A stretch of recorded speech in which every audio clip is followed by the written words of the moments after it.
Fremantle Dockers drowned in the wet at the MCG last Sunday afternoon, failing to the Tigers by 48 points.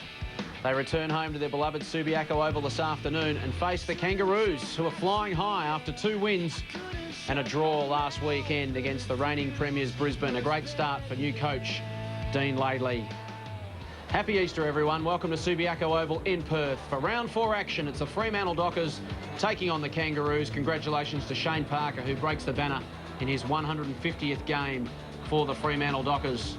The Roos are here, and they come into this game pretty confident. As I welcome Ben Allen. Ben, a great record, the Kangaroos over Fremantle. They've met 9 times, and the Roos have taken home the chocolates appropriately on Easter Sunday. 8 times out of 9. Yeah, absolutely. I reckon under Pagan they were the most professional side going around, and under Dean Laidley they've really continued that. They've been very impressive the first 3 weeks. They have been a bit of a surprise pack at the Kangaroos to start 2003. Many experts had written them off. Was it the end of an era? No Carey, no Pagan. But the Kangaroos, rather, have started the season brilliantly. As is that man, Robert Hadrill, done very well for the Fremantle Dockers in 2003. As we take a look at their head-to-head record, as I mentioned, 8 out of 9 victories for the Kangaroos. Fremantle's only win coming back in round 5, 1998 at the Wacker. Yeah, it was an interesting night, that one. Andrew Wills kicked the winning goal for Freo that day. I'm sure the Freo supporters would remember that, but their experience over the last few years has been telling, hasn't the Kangaroos? But different team today. Their average winning margin, 9 goals, the Kangas as well, so they haven't only been beating them, they've been absolutely belting them. The one difference coming, I guess, at Monica Oval last year when it was just a 1-point game. We mentioned Shane Parker playing his 150th game, the first Fremantle Docker to do so. And I rate him very highly. I think he's the best player that Fremantle has actually produced. Very solid, very consistent boy. Big afternoon for another man as well. Here comes Clive Waterhouse, back for his first game since round 13, 2001. Yeah, he's played 3 or 4 games in the Waffle with Claremont, and to be honest, he hasn't set the world on fire, so I expect him to come off the bench today. Take a look at the Fremantle team lineup. Plenty of young talent there and plenty of experience to go around as well, such as Peter Bell lining up against his old side. Yeah, he'll be good as well today, I'm sure. Headland needs to lift. He's been tagged heavily the first couple of weeks, and also that forward line with Pavlich, Crode and Justin Longmuir. It needs to function correctly today. Trent Crode due for a big afternoon. Will it come today? So the Fremantle Dockers sitting in 14th position, 1 win and 2 losses, up against the 3rd place Kangaroos, who've started the season well under their new coach, Dean Laidley. Yeah, look, we're probably playing for top spot today. And that doesn't go unnoticed by our guys, and we know the position that Fremantle are in, and they're really wanting to win again on their home turf. So, look, it's going to be a very good game. Yeah, look, we think we've picked a running side, and look, I think they've probably gone in with some guys who are underdone or played little footy. So, look, it might balance out, but it might not. There's the Kangaroos lineup. Dynamic midfield, one of the best in the business over the last few years, and a bit of exciting young talent up forward with Morrell, Petrie and Lee Harding. Yeah, they've been good, and Lee Brown up forward as well, so there's some big boys that Fremantle have to cover. There's some explosion in the lineup as well for the Kangaroos. Brent Harvey, Harding. Interesting, David King starting on the bench. He spent a quarter off the ground last week as well, so that's new for him. Expect both benches to get plenty of work this afternoon. Very, very warm conditions here in Perth. You'd expect that would play into Fremantle's hands. They've got a great record here at Subi, won 10 of their last 13 games, but the Kangaroos, well, they'll have known that it's going to be warm weather. It has been in Perth here for the last few days. Yeah, no, Freo, I think, will obviously be favoured. I mean, they may as well have played water polo last week at the MCG. Tell us a little bit about Robert Hadrill. As I mentioned, he's had a pretty good start to the season. Bit of a no-namer around the rest of the country, but making a name for himself here in Perth. Yeah, had a bad year with injury last year, had a knee problem, but he's very good on the lead. He can play on bigger guys because he is very quick, and he's very good at being 3rd man into marking contests. Roger Hayden as well. He'll get a small forward, maybe Lee Harding, someone of that nature, but he's been mopping up well in defence for Freo. Plenty of young talent coming through this Fremantle lineup. Roger Hayden, just one of those. The Dockers will have been known for playing an indirect style of football. Still a little bit indirect this year, 15th in inside 50s, 9th in total possessions. Much has been made of the Kangaroos and a changed game plan for them. But Severio Rocker absolutely loves playing against Fremantle, averaging almost 5 goals a game in his career against them, including his career-high 11 against them back in 1998. Yeah, no, he's been quite remarkable, his career, hasn't he, Sav? I mean, he can get within 50 metres from goal, and it's Alain Alma's there. He's the boy I'm looking forward to watching, Daniel Wells. We know how highly he is regarded. Laidley will use him smart. He'll play him off the bench because he is such a young talent. But the thing that is impressive is his kicking action. It's as good as it gets. Big afternoon for Daniel Wells, returning home to Perth have all his family here to watch him play. Another man returning is Digby Morrell. Yeah, West Perth player, the same club that Stephen Coops originates from, and he's got himself fitter this year and really throws himself at the footy when it's in the air. Good story, Digby Morrell. He's been off the rookie list twice, one of the few players to be elevated twice, dropped back twice, and now he's made it a go of it. Another chance at the Kangaroos as the two teams line up for the Len Hall Anzac Day ceremony here, paying tribute to our diggers. There's going to be a variety of pre-match festivities here. The last post will have a minute's silence, the reveille, the ode and the national anthem. So the two sides lining up for the Anzac Day ceremony.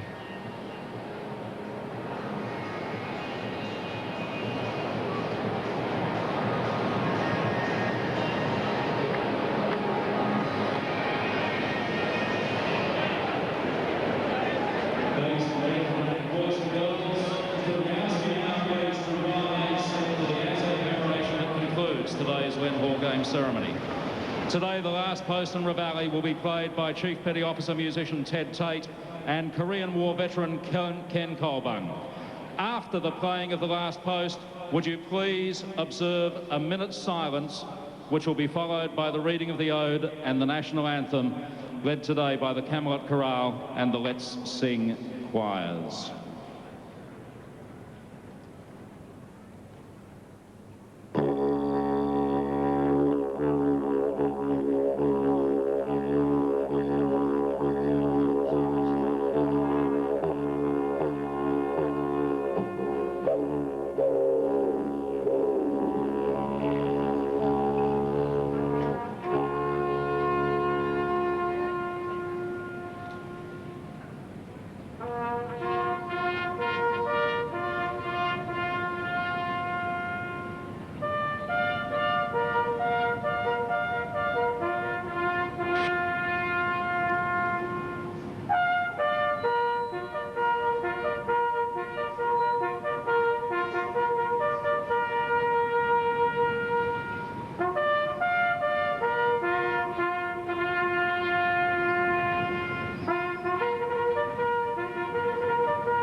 As we that are left grow old, age shall not weary them, nor the years condemn.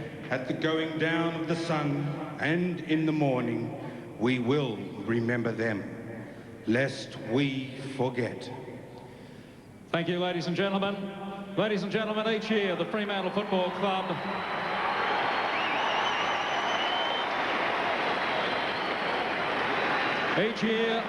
the Fremantle Football Club invites an Australian veteran to toss the coin at the Len Hall game. This year, the honour of tossing that coin goes to Mr. Len Ogilvie, who served and was wounded in Korea with the 3rd Royal Australian Regiment in 1950. Ladies and gentlemen, please welcome finally this afternoon, Len Ogilvie to toss the coin.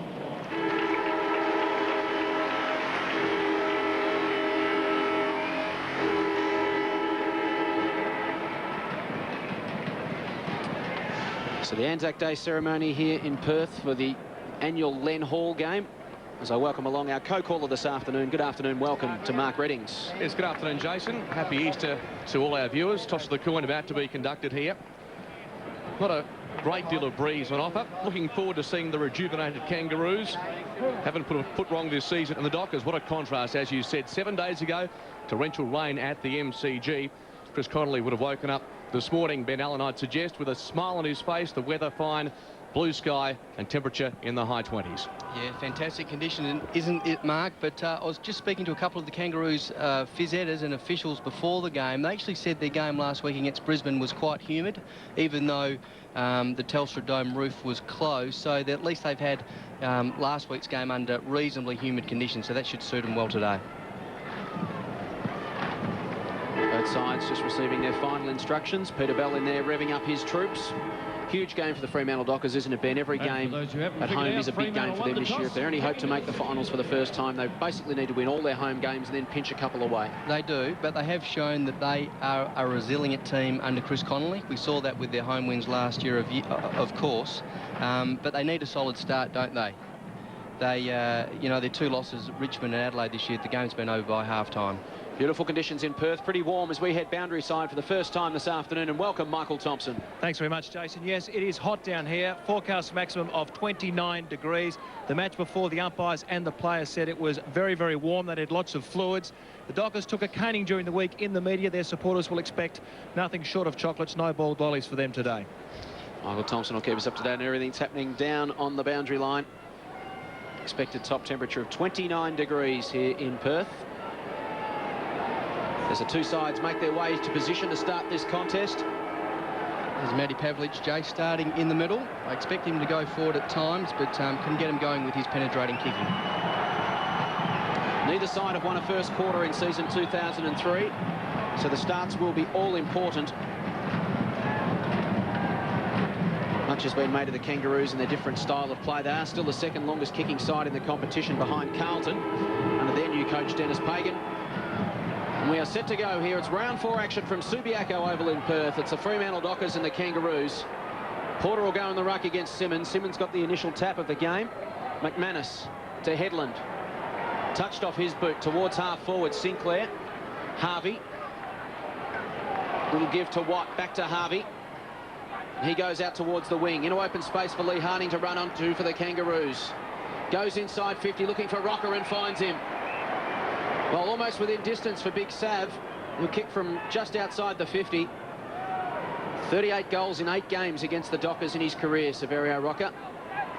Kicked 11 for the Magpies at Victoria Park in 1998. Goes short. A man in space inside the 50 is Clayton. Some loose checking there from the Dockers, and Clayton will have the first shot for goal from the afternoon from about 35 metres out. And if you don't pay attention to young Clayton, he has got the ability to pick up 30 really unnoticed possessions. He's a fantastic link man, and I would say almost the most underrated player going around. Averaging 18 touches a game in 2003. Runs out to the right and puts the kick across the face of goal. Minor score. The Roos are on the board. We've gone 1 1/4 minutes in the opening term at Subi.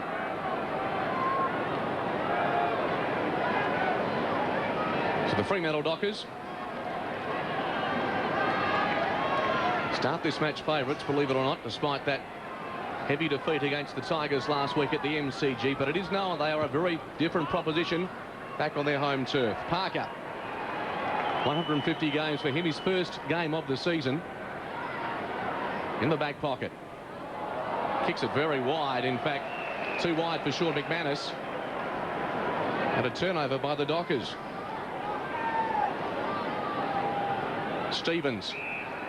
From 70 metres, goes short to Motlop. Loose checking by Fremantle in defence. And Motlop, from just outside the 50, can go back and pump the Kangaroos forward yet again. I think he's got the ability to make the distance here. I saw him last week against Brisbane. He is a very, very long kick. So Shannon Motlop. Drop punt on its way. Has it got the carry? Good looking kick. It sails through. First goal of the afternoon to the Kangaroos. Ben Allen Alan, you're on the money there. He really did get some good purchase with that. Yeah, his action is fantastic, Mark. He performed well, but there's some bad signs here. Just a couple of loose, easy balls for the Kangaroos midfielders where Stevens there. What Fremantle have done on that occasion, they've actually zoned back and marked space. They need to, I think, the early days of this match actually get a man rather than space when they're zoning. Good confidence booster for Shannon Motlop. Needs a good year in 2003.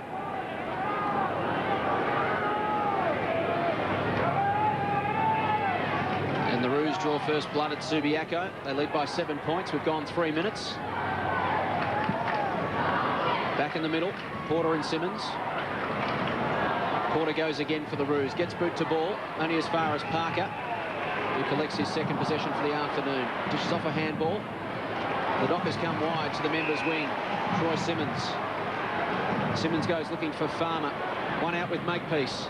The back of the contest, Makepeace did well. Crow came through and tried to collect him. Crow gets it back now. Steps inside his man. Flying shot at goal. He was off balance when he put boot to ball. And he misses to the left-hand side. And good to see him get his hands on the footy. He went the bump. Maybe he should have gone the tackle, Trent Crow. But I think Fremantle as a forward line, they need to get their hands dirty today. When the ball's down there, they need to scrap to keep it in their area. Jess Sinclair, former Fremantle Docker, with the kick in. He played 50 games for the Dockers from 1997 to 2000.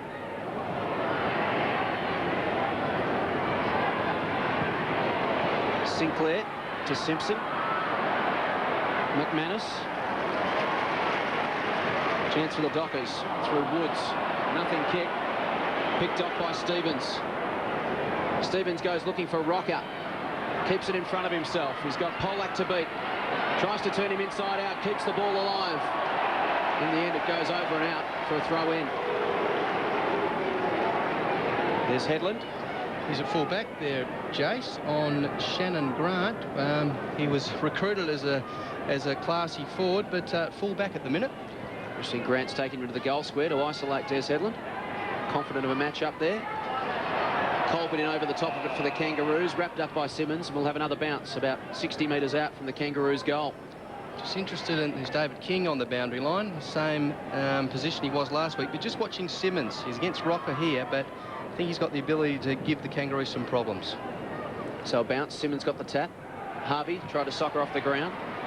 Into the middle of Subiaco Oval, the mark taken by Medhurst. Adjacent to the centre circle, wants to move it quickly. Coming on the long lead is Crow, couldn't hang on. Rawlings picks it off, dishes to Baird. And Baird comes through the middle of the ground to Motlop. Decides to go himself to centre half forward. Harding comes across the front of the contest, brings it to ground. Peter Bell there, coming through his Woods. Bell gets it back, avoids the Lee Brown tackle. Plenty of pressure on at the moment. Grover coughs it up and comes to Harvey. Open goal square. Harvey tumbles it from 55. It's bouncing to the line and goes through for a goal. Great presence of mind from Brent Harvey. He looked up, thought about an option, Ben, saw the goal square open, decided to tumble it through himself. And that was just pressure, wasn't it? Ball on the half forward line, a bit of a bumbling ball. Lee Brown has thrown a couple of great tackles in there. He's just got that forward there. Great. Actually, Shane Harvey's his younger brother wasn't too bad last night himself. They love kicking goals, these boys. He's a dynamic player, Harvey. You've got to watch him very, very closely. Perfect start for the Kangaroos, the opening 2 goals of the game.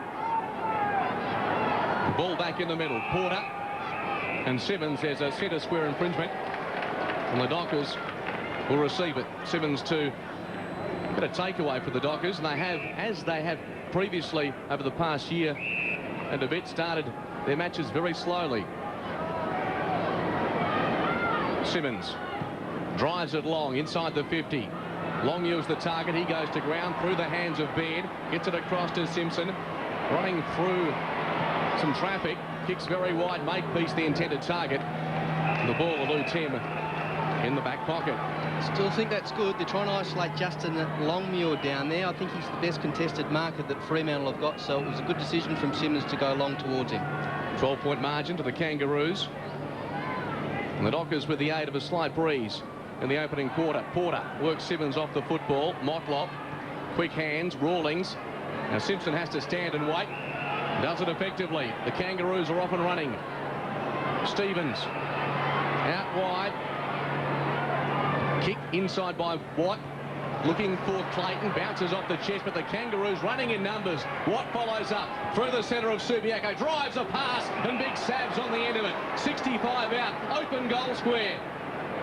As a result, gives it an almighty thumping kick towards the line, getting backwards Woods, off hands. A minor score. The Kangaroos looking dangerous in the opening stages of this match at Subiaco. They lead by 13 points. Their forwards are presenting well, aren't they? They're just doing nothing sort of, you don't have to be rocket scientists, just playing simple man in front footy. Woods plays onto himself. Goes short and finds Headland at half-back. Goes looking for Medhurst, sets him a task against Simpson. Simpson couldn't quite bring it down. Slaps it out. Numbers at the back of the contest for Fremantle. It's Carr. Across his body to Simmons, and he marks just backward of the wing. So Troy Simmons, third touch for him coming up. Goes short and finds Hadrell. Steps inside Porter, and then goes long to the 50. Farmer. Over the back of the contest to Rawlings. Tidies up to the outer side. He's got Lee Brown, the former Docker, in wide open space. He can go over the top to Colbert, and does. Colbert can look up, assess his options, and bring it back inboard to Motlop. Motlop's got Simpson. Uses him now. How will it bounce? He'll want to get round onto his left boot if he can. He's got pressure from Carr and support from Polak. Oh, Walker comes at him and gives away a free kick. So Graham Polak plays on to the run of Carr. Goes looking for Medhurst, was taken high by Watt. Play on's the call. Sinclair and Crow. Medhurst just comes back to give Watt a bit of Watt for. And we'll have a throw in on the members' wing. The Roos by 13 points. We've gone just over 9 minutes in the opening term. Simmons flew high. Beautiful tap to Pavlich. He explodes away from the contest and goes looking for the whiz. It's over the back of the contest. Justin Longmuir keeps it alive. Only momentarily, as John Baird takes it over for a throw-in. It was a great set play, wasn't it? Fantastic ruck work from Simmons again. He's already showed early in this match he can be dominant, and great read for Pavlich. Clive Waterhouse on the bench, awaiting his opportunity. First game since round 13, 2001. Pavlich and Longmuir are in there for Fremantle. Bell exerting physical pressure around the congestion, as always. And we'll have a bounce about 20 metres out from the Fremantle goal. The Dockers deep into attack, yet to bring up their first major score of the afternoon. They've got their opportunity right here. Longmuir, Porter works his way to the front cleverly. Kick was half smothered, gathered by Carr, swings it round his body towards the goal line. Getting back, Harvey fists. And eventually it's off hands and a boundary throw-in adjacent to the behind post. Matty Carr got another big job today. He normally gets the best player from the opposition from the midfielder point of view. He's got Simpson today. 4 disposals so far this afternoon for Carr. Once again a throw-in. Simmons gathered by Stevens, hurriedly onto the boot.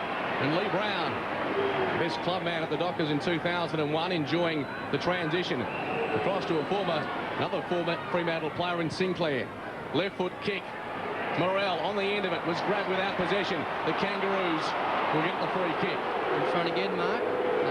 They've been quite dominant in that area forward, Kangaroos. Every forward that leads towards the ball carriers in front. Coming off a career best equalling 5 goals against Brisbane.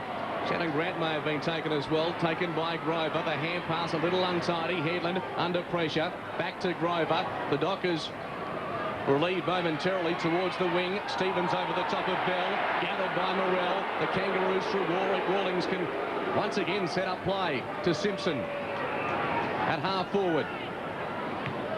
Into the pocket. Grant finds some space. Headland closes fast, but Shannon Grant has the opportunity to take a kick about 35 to 40 metres out. Free kick or the mark. Take your pick. And loose checking once again by the Dockers, who seem out of sorts. Yeah, he just got him on the lead, didn't he, Grant? And that's all you need, a couple of metres. Just turn Headland very quickly on the initial lead. I reckon Headland's out of his comfort zone there, so it's very good coaching from Dean Laidley. I reckon Headland would prefer to be out on the half-back line, where if he gains possession, he actually can kick the ball deep into attack. But Shannon Grant's taking him right at the full forward line, and he wouldn't have played much footy down there. So Shannon Grant, a tough kick this. As you can see, it's a relatively tight angle and into the breeze. in that forward pocket. Left foot kick, Shannon Grant. That's a pretty good effort. He likes it. The Kangaroos like it. And they've got 3 on the board.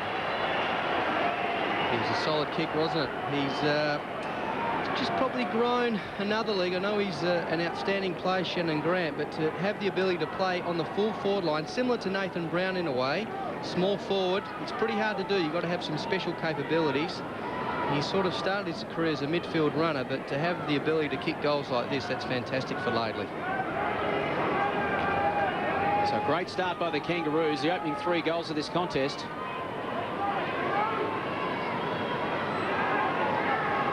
Shannon Grant's first goal, giving the Roos a 19-point break. We've gone 13 minutes in the opening term. The Dockers need to find their feet here. Simmons got the tap to Hazelby, that's better. Inside 50 to Longmuir. He dishes to Pavlich. Tries to go around Baird, goes one way, back the other from 48 metres out, goes for goal and puts it through. Just what the doctor ordered for Freo. Pavlich gets his first. Good presence of mind, Ben Allen. He went to take Baird on. Baird was ready for him, but still gave him the 1-2 to get around. Great tap work. Hazelby just whack in on the bird as soon as he can, and that's what they're trying to do, trying to isolate Justin Longmuir on Baird. He's got a few inches on Baird, and great finish from Pavlich. But I reckon that's where Fremantle have to look to continue their dominance. They've got real potential to get over the top, I believe, of Porter in the rut through Simmons. And if he can get first hands on and bring guys like Hazelby into the game, they're a real show. Centre breaks 4-0 in favour of the Dockers, so it is an area they need to exploit. And there's Simmons again. Into the path of Carr. It didn't quite sit for him, or the Dockers would have been away again.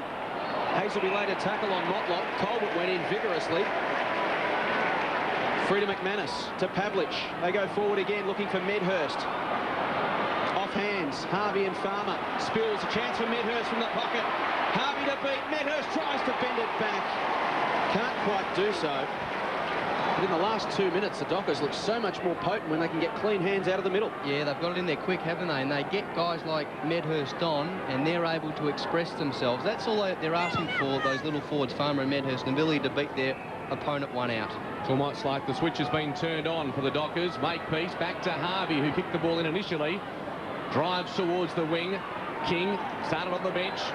Charges towards the football. Dion Woods with poise. Looks inside.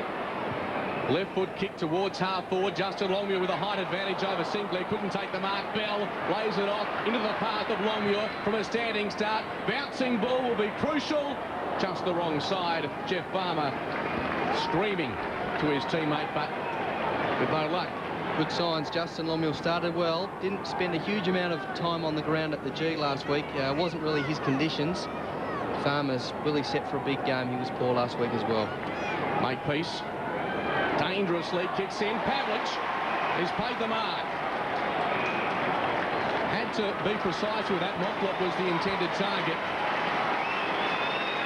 As Haynes is about to be replaced by Hayden, the crowd anticipating Clive's arrival onto Subiaco Oval, but for the time being, Matthew Pavlich holds centre stage.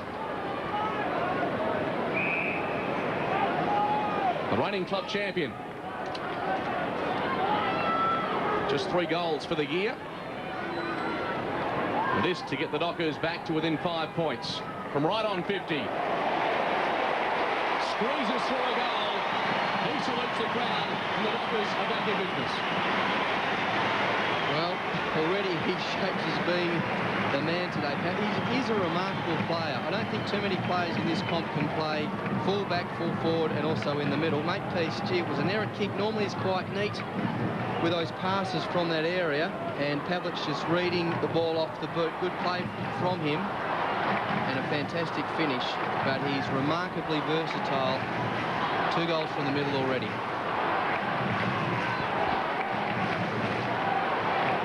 Well, someone or something woke the Dockers up 13 minutes into the opening term, because they were pretty flat, but the last 4 minutes they have dominated, and the margin back to just 5 points. And Petrie into the middle. Good coaching from Laidley.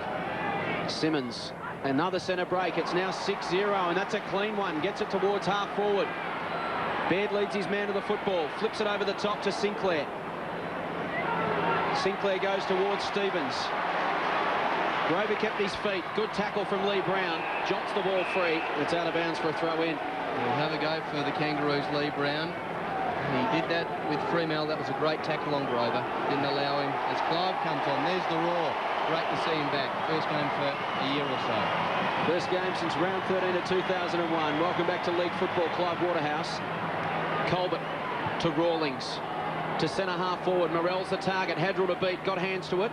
At ground level, Corey Jones ducked the head, evaded the tackle. Got it inside 50 towards Rocker. Bouncing ball eluded he and Polak.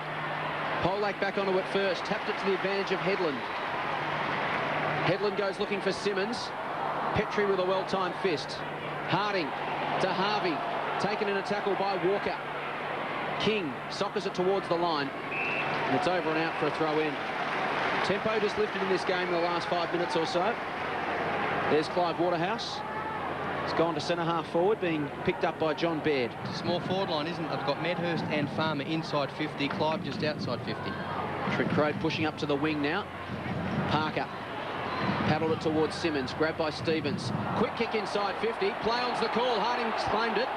Umpire says play on. He gives it to Morell, and he kicks the goal. Standing start snap from Digby Morell. Would have played here a bit, Digby, with West Perth in his waffle days. Anthony Stevens, he just got the ball forward there, coming off for a break, and the players will be rotated in the midfield without a doubt. But this goal's really come from nothing. And that's a great attribute for the Kangaroos. Just get yards forward. That's what Stevens did. Another example of a forward in front with Lee Harding was play on, and good snap there and awareness from Digby Morell. So Morell's first, the Kangaroos fourth. They're 4-2-26. The Dockers are 2-3-15. The margin 11 points. We've played 19 minutes in the opening terms. We take a look at Fremantle's small and open forward line. Yeah, Medhurst, Farmer down there. Simmons gets hands on it. Simpson's kick was smothered by McManus. Getting busy is Carr across to Simmons. Take away by the Dockers. A spiral towards full forward. Waterhouse is there through his fingertips. Crode overruns it. Baird gets it across to Makepeace. Sinclair with poise. Can swing it out wide to Colbert. In support is Rawlings. Up towards the wing. Tries to draw Pavlich. Couldn't do so. Pitches in front of Rocker. Polak, well tackled by Morell. Umpire called play on. Jones with a chance. Chips it short. It's okay. And the mark taken by Robbins just inside the 50. Rocker is loose in the pocket. Spears the kick in the big man's direction. Doesn't make it that far. And Hadrill, who started this season in promising form, relieves for Fremantle. 11 points the margin. The Kangaroos off to a flyer. The Dockers have steady. Pavlich, surely a free kick in the end there. Robbins across to King. Walker, weighted numbers favour Fremantle. Polak sets Pavlich a task. Bell goes to ground. Hurried kick by Simmons. Bram will have to stand under this. Doesn't attempt to mark. Robbins is there, punched away by Pavlich. Comes out the back to Walker. In turn to Hazelby. The Dockers are away. Only momentarily, is it? No. Well done by Carr on the stretch in front of Simpson. A very strong mark. 5 disposals for him. Crode unable to complete the mark. Around his body, Medhurst into the path of Crode. A chance for the big fella with momentum. Runs into a Makepeace tackle. Across to the Wizard. 35 out. Loves this situation. And the Dockers get their third. Great little work there. Bell coming off for a rest. He's worked pretty hard, but it's good confidence, I think, for a young Farmer there. He's been out of sorts and just getting a goal on the board for this first quarter. Not sure if the talk was as it could be, but what Crode did, he kept the ball alive. And in the forward line for Fremantle, the ball's constantly moving. He can attract defenders. And again, just let this little fella express himself. He's got that ability to do the unexpected. Good start from him. So Jeffrey Farmer gets his first. His fourth for season 2003 as Peter Bell has a rest. He's had 3 possessions in the opening stages of this game. Margin back to 5 points. Petrie got the tap down. Centre breaks at the moment 7-0 in favour of Fremantle. Make it 8. Carr inside 50 to Crode. Got it on his chest, 45 metres out. Wide open goal square. Considered it for a fleeting moment. Will now go back and steady himself. And not only have they been beaten comprehensively out of the middle, Jace, when the ball's gone forward, it's actually gone deep to a dangerous area. Hasn't dribbled out of the square. And another example there, Crode has shot inside 50. Kick on its way from Crode. Just bends away to the right-hand side and misses. 2 behinds to him so far this afternoon. Simmons has been good, hasn't he? He's up to 6 possessions. You know, he keeps going like this. It's more like Ruck Rover stats rather than Ruckman stats. Make peace with the kick in. Heavy zone in place from Fremantle, so he decides to go himself and just get some distance. Sets Sinclair up. Big job. He's got 3 to beat. Can't do so. Fortunately for him, was held in the tackle too long. And the Kangaroos come up with it at defensive 50. Jess Sinclair, 6 touches to join Brady Rawlings as the best for the Kangaroos. Simpson has 5, Stevens 5. For the Dockers, Carr 7, Pavlich and Simmons 6 apiece. To the wing, Simmons underneath it again. Taken high with Stephen Coops, and he gets a free kick centre wing. Wants to move it quickly. He's got James Walker in some space. Can flip it over the top to Farmer. Kicked it straight into the man of the mark. Sinclair did brilliantly. Slaps it towards Harvey. Can he keep it alive? Got one high from Coops and will take a free kick. Squares it up to Motlop. Goes to the runner Simpson, but he was picked off by Carr. Back to Motlop. Tries to run away from Pavlich. Goes by hand to King. King can go inside 50. Looks for Morrell. Will get there on the bounce. Can turn from the boundary line. Bends it back towards the goal square. And it hits the behind post for a throw in as Drew Petrie comes off to be replaced by Mark Porter. As we head boundary side, here's Michael Thompson.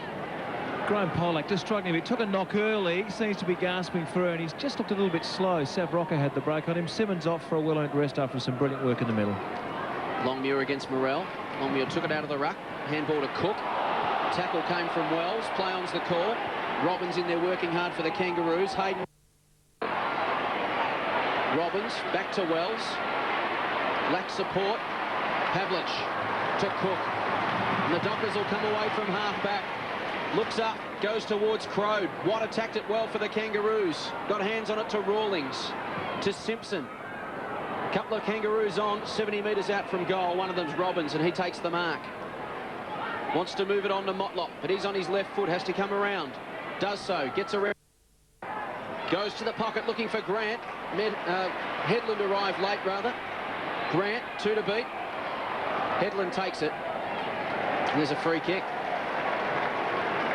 For a throw against Grant.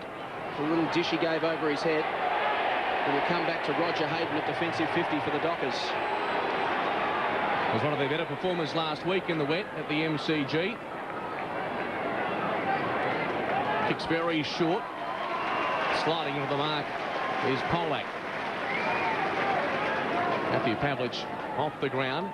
And Peter Bell, who missed training yesterday with illness, being nursed through this very hot day. The kick to centre wing. Simpson couldn't mark. Terrific tackle by Morrell on Walker. Jars free. McManus. The kick intended for Crowe didn't get that far, and Watt slips in to take the mark. She just had to be a couple of metres long. It didn't, and Crowe would have run onto that footy quite easily. Kangaroos gather inside the centre square. Medhurst got back well. Important hand. King across to Grant. Here's Clive in the action.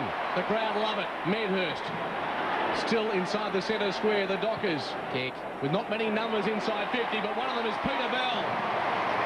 Hazelby is loose further afield, but the skipper, for the time being at least, will go back and assess what's ahead. It was good vision from Medhurst. Bell was by himself for a while, but just got him out of the corner of his eye. Good kick.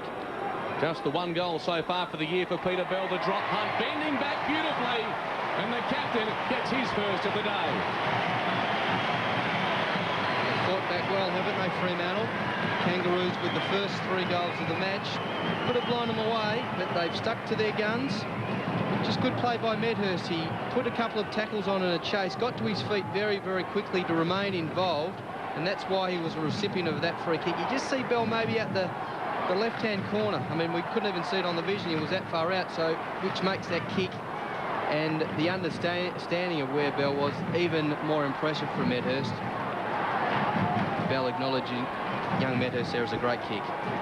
So the Dockers lead for the first time this afternoon. We've gone 27 minutes in the opening term. Centre bounce infringement. The Kangaroos will get their first centre clearance. It had been 8-0 until then. This time it comes back to Mark Porter as silence reigns over Subiaco.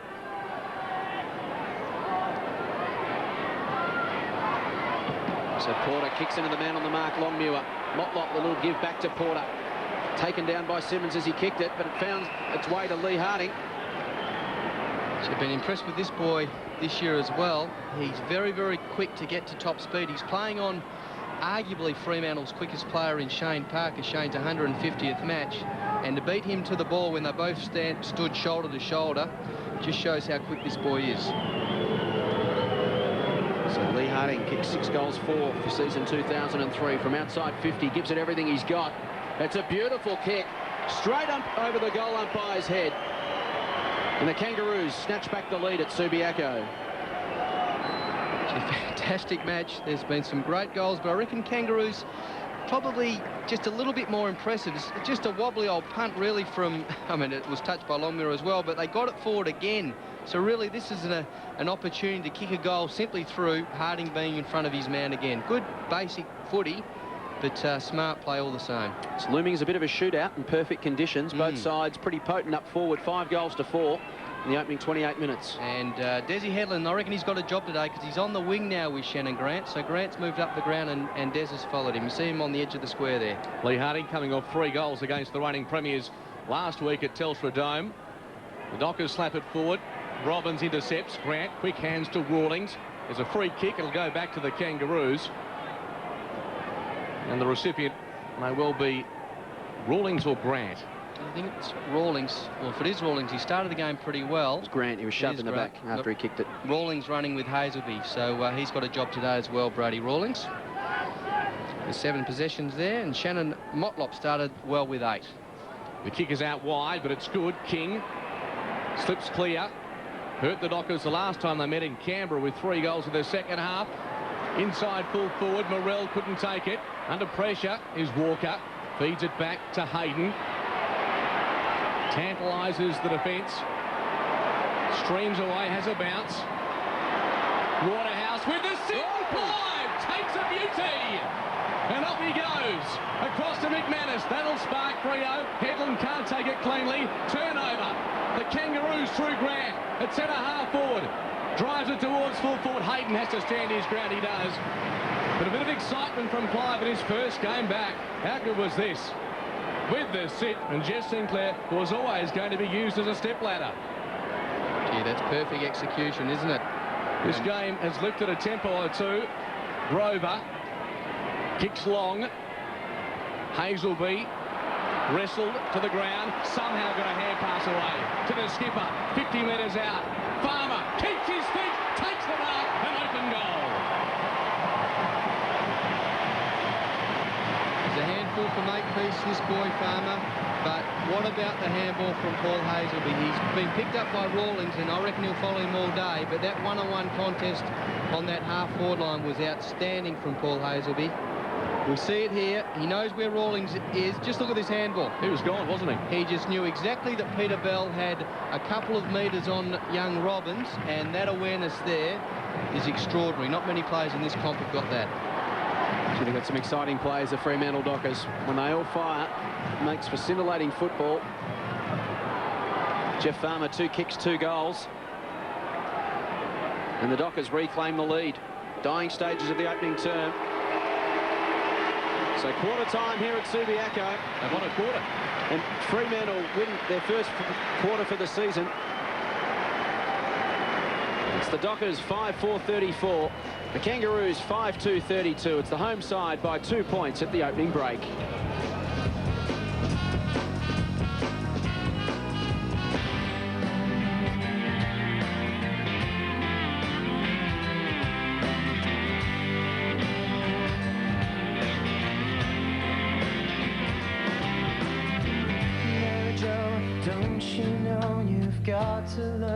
Quarter time here at Subiaco, and it's the Fremantle Dockers 5-4-34, fighting back well in that second half of the first term, if that makes sense. Kangaroos 5-2-32, 2 points the margin. Pavlich and Farmer with 2 goals apiece. Grant, Harvey, Morrell, Harding and Motlop all single goal kickers for the Kangaroos. Shannon Motlop with 8 possessions, Brady Rawlings and Simpson with 7 apiece. While for the Dockers, Carr and Pavlich have 7, Simmons 6, Bell and Walker 5 apiece. So Dean Laidley, plenty to say to his troops at quarter time. Ben, we called it at 13-minute mark of that first term. Fremantle suddenly clicked into gear. They did, and it was Matthew Pavlich that really got them going. Chris Connolly, I think, would be pretty happy with the fight back, and also be happy with the way that their forwards in particular really scrapped when the ball was in their forward half. 2 other games of round 4 action taking place around Australia this afternoon. Adelaide taking on West Coast at Amy Stadium. Carlton taking on Port Adelaide at Optus Oval. If you don't know the scores of those games, look away now.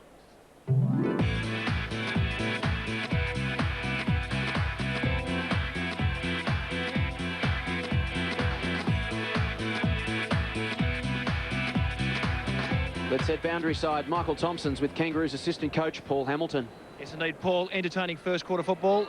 North, very impressive early. Then the centre bounce just seemed to go the Dockers' way. Yeah, we've been well beaten out of the centre bounce at the moment, so we have to change our structure a little bit. But look, Fremantle are running well. The conditions suit them.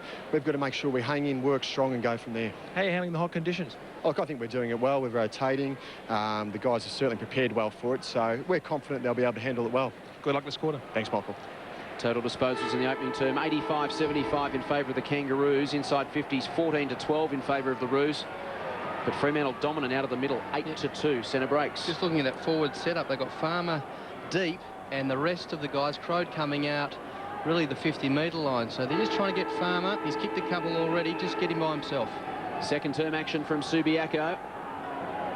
It's the Dockers by 2 points at the opening change. Simmons in the ruck. Got the tap. Simpson got on the end of it. In fact, it was Jones for the Kangaroos. Towards centre half forward. Harding bumped McManus off the contest. Hayden right alongside him. Hassled him out of it. McManus went back and got the ball. Kick was ordinary. Turned it over. And the mark taken by Shannon Grant. 5th touch for him coming up. Averaging 18 a game in 2003 so far. He goes short and finds Harvey for his 7th touch. To goal in the opening term, Brent Harvey. He's 55 out on this occasion. Unloads the spiral, unloads the barrel and puts it through from 55. Great goal, Brent Harvey. One of the most dangerous players in the competition, and he kicks his 2nd. I was just looking at what was in front of him, and there was a couple of leads. You see Dickney Morrell sort of leading towards the middle of the ground. He chose not to go for that, and why not? It's a warm day. He's feeling pretty good about himself, and really with the torpedo, it actually comes down to a confidence thing, and also the thing, he actually hasn't tried to kick that too hard. Normally when you try and kick the torps too hard, they can be a bit erratic, but that was all timing. Great play, Harvey. 2 goals to Brent Harvey, both from torpedo punts. When they come off, they look absolutely sensational. When they don't, well, you cop a lot of criticism, but he's put the Kangaroos back in front. Warm conditions, Easter Sunday from Subiaco Oval. Porter wins a decisive tap. Shark, though, by Bell to Cook. High ball, Sinclair. Plenty of courage, had Hazelby coming from behind. Jess Sinclair swings it very wide. Making ground again is Grant, been busy in the early stages of this second quarter. Again, they've got it just outside 50 through Jones. Tight angle, left foot kick across the face. Morrell, will he get back? Yes, he's taken a strong mark. Opposed to Hadrell, he's looking for support inside. This is a very tough angle. He should go the banana here, Mark. I think he would have done this at training all his life, essentially. He had set shots from here, and he needs an experience there, and he's just towards him. Yeah, he's going for the banana. He's taken your advice, Ben. Can he cap it off with a goal? Screws it around and may have just missed near side. He has. Paul Medhurst started the second quarter on the ground, but quickly on the phone, and that margin's out to 5 points for the Kangaroos. Got almost 3 minutes in the second term. Hadrell with the kick in. The longer he holds it, the more likely he's getting the hot Harry on. It should be man on man now. Thumps it long outside defensive 50. Petrie will fly. Polak was in there for the Dockers at ground level. Cook. Handball to the voice of Pavlich. Woods left it behind. King tried to slap it. Intercepted by Coops. Carr. Woods followed up. Just has to release the hands, holding the ball. Super tackle from Corey Jones. If he had been able to get it over, the Dockers were away. He had 2 men in open space, did Dion Woods. But Jones nailed him. It's too easy here. Man on his own is Simpson, 65 metres from goal, and another one on his own inside 50 is Grant. Can trot in the left footer, tries to slot it from the angle, and does. Great goal, Shannon Grant. He kicks his second, and the Roos really making Fremantle pay early in the second term. Yeah, there's been a couple of easy releases after that free kick. You just look at this one from Corey Jones. It's to an unmarked Adam Simpson. He's getting picked up by Matthew Carr, and it's just an easy chip across to Shannon Grant, who's getting picked up by Headland. So that was their problem last week against Richmond. There was too many easy releases in the middle of the ground from Richmond's point of view, and that trend has continued here.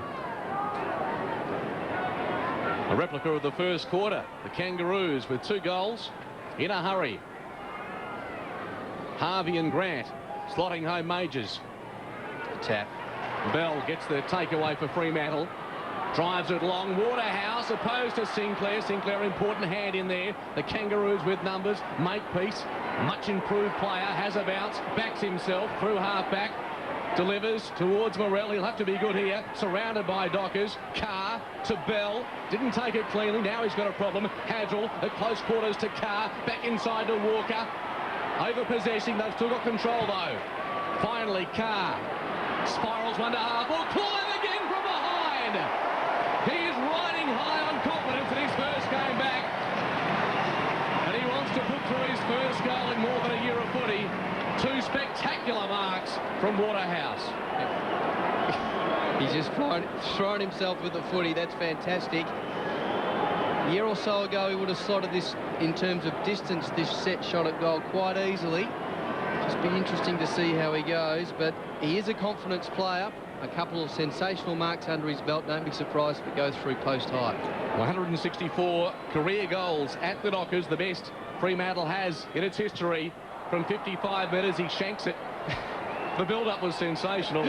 Unfortunately, the banner behind the goals will stand for the time being, but the crowd getting involved when Clive gets involved. Pretty unfair from you, Ben. As soon as you said that, he was never a chance to kick it. Give him a break. It's his first game back. Sorry, Clive. I'm getting tied up in all the excitement. Makepeace to restart things for the Kangaroos. They lead by 10 points in a spotted bother. Runs out of space. Has to be a pinpoint pass, and he finds Grant as Crode and Makepeace get a piece of each other in 50 metres. It's actually a pretty important period for Freo. They've fought themselves back into this game the end of that first quarter. The Kangaroos have started very well. First 2 goals of this quarter. They just need to play some solid footy for the next 5 minutes, Freo. Just keep themselves in the match. Shannon Grant, one of those goal kickers for the Kangaroos in this second quarter. Takes on Walker. Got a problem. Has he taken it out? No. Has Simpson in support. Drives a left foot kick inside 50. Pack sets. Petrie with a hand on it. Carr will mop up for Fremantle. Behind play. Hadrill is hurt. Carr buys some time. Now fiddling around with the football. Simmons takes the mark at half-back, but the Dockers, and in particular Robert Hadrill, in some trouble in defence. The long ball. Headland been a little quiet. The ball comes off hands. Porter provided a contest. And Robert Hadrill, will get an update from Michael Thompson shortly, is not in a good state. It's a 10-point lead to the Kangaroos. 7 minutes gone in the second term. And remembering he copped a very heavy knock last week, Robbie Hadrill, from Greg Stafford. Cook emerges from the congestion, runs to 55, thumps long towards the goal square. Out of bounds on the full. James Walker throws his hands in the air. He was alone 30 metres out from goal. Unfortunately for Troy Cook, didn't spot him. Hadrill, here's the Hadrill incident. Problem with his right eye.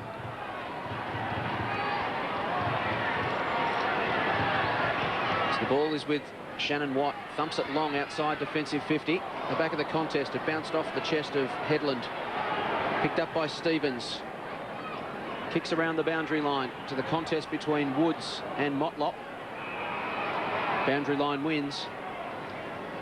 And dare I say it, Hadrill might be sporting an egg on his face at some stage over the next hour or so. That was a nasty knock. Throw in.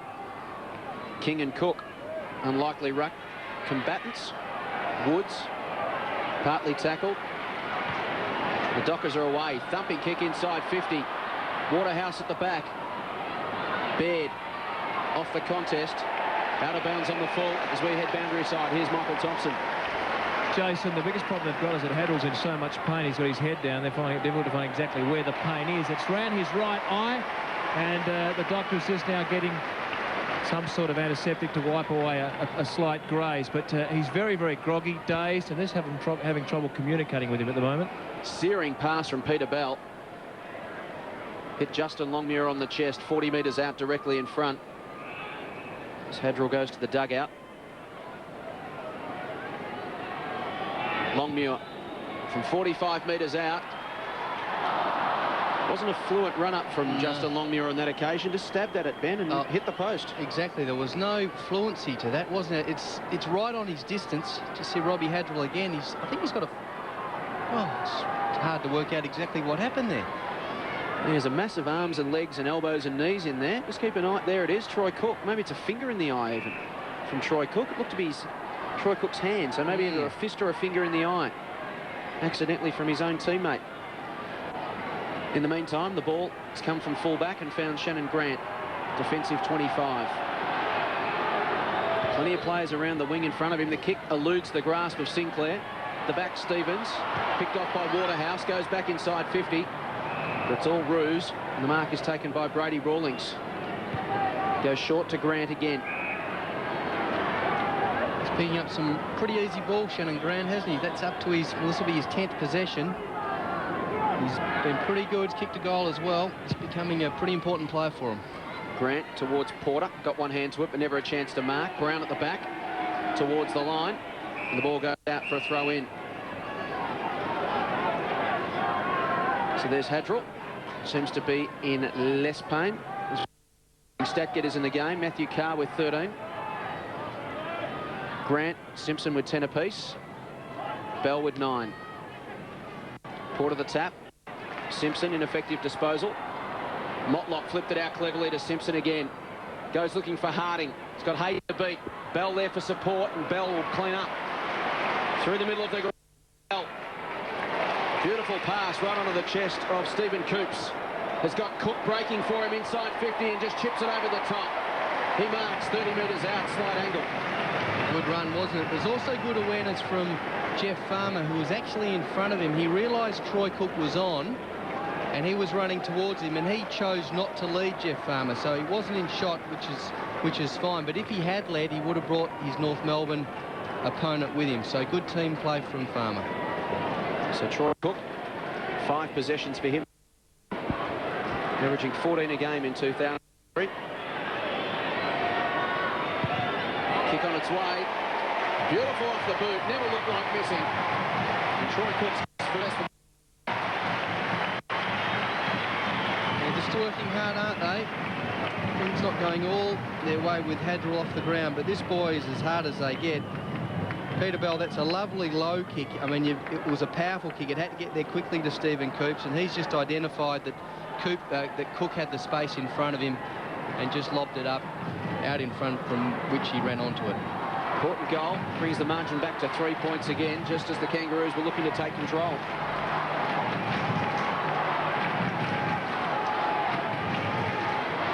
Turning into a real arm wrestle, this round 4 clash from Subiaco Oval.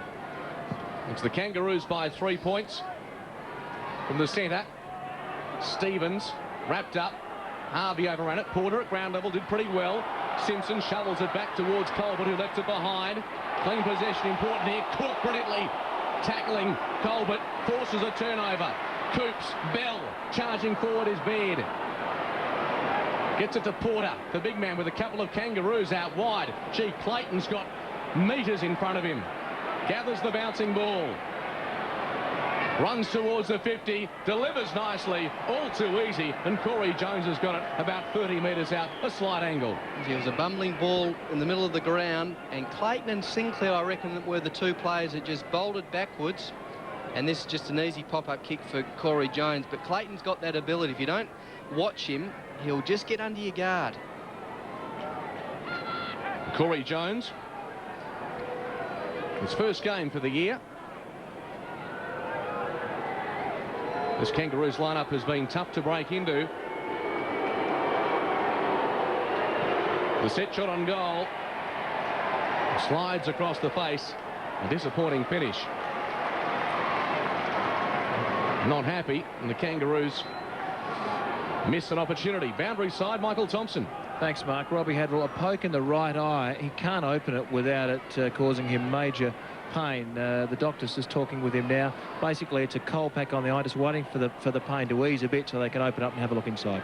Woods thumps it long to the outer side. Big pack of players, and off the hands, Peter Bell. Getting busy in this game. His 12th possession. Flips it over the top to Carr for his 14th. To Coops. Great transition. Football to the goal square, and Farmer. Well, there's one for the highlights reel for Fremantle fans. From fullback to full forward in 10 seconds. Great direct football. And they're the ones you actually dream about as a coach. You just see the final kick there from Stephen Coop, just over the head of Makepeace. And Farmer just leant back into him and knew, or he had to sit the whole way because of the precision of the kick. But great team goal coming up. So Farmer, third kick, third goal. And the Dockers regain the lead at Subi. It was a great contest initially from the point kick out, wasn't it? There was about 3 or 4 Fremantle runners. Just see the play here. Dion, that's a 55-metre kick to 2 talls. You've got Polak and also Simmons there, and 3 numbers running underneath. Fantastic team play. They would have done that at training a few times to try to get it going, and finishing with this precision kick from Coops. Brilliant football.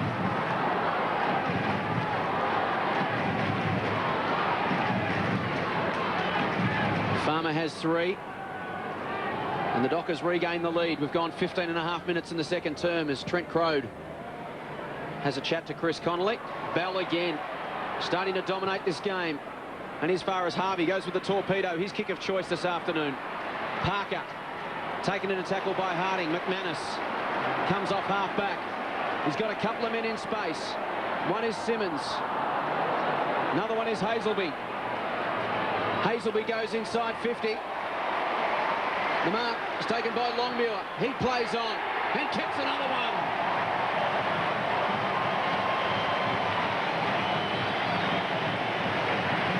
Crowd's getting involved now, which is what the Fremantle team would be wanting. There's just been a couple of instances with Simmons running forward. He just bumbled that ball and allowed Hazelby to run onto it. And Justin Longmuir actually prefers kicking the ball, I reckon, on the run. He's identified that he was on, had a couple of metres on his opponent. He struggles from about 45. Hasn't had a huge season, but he can be dominant.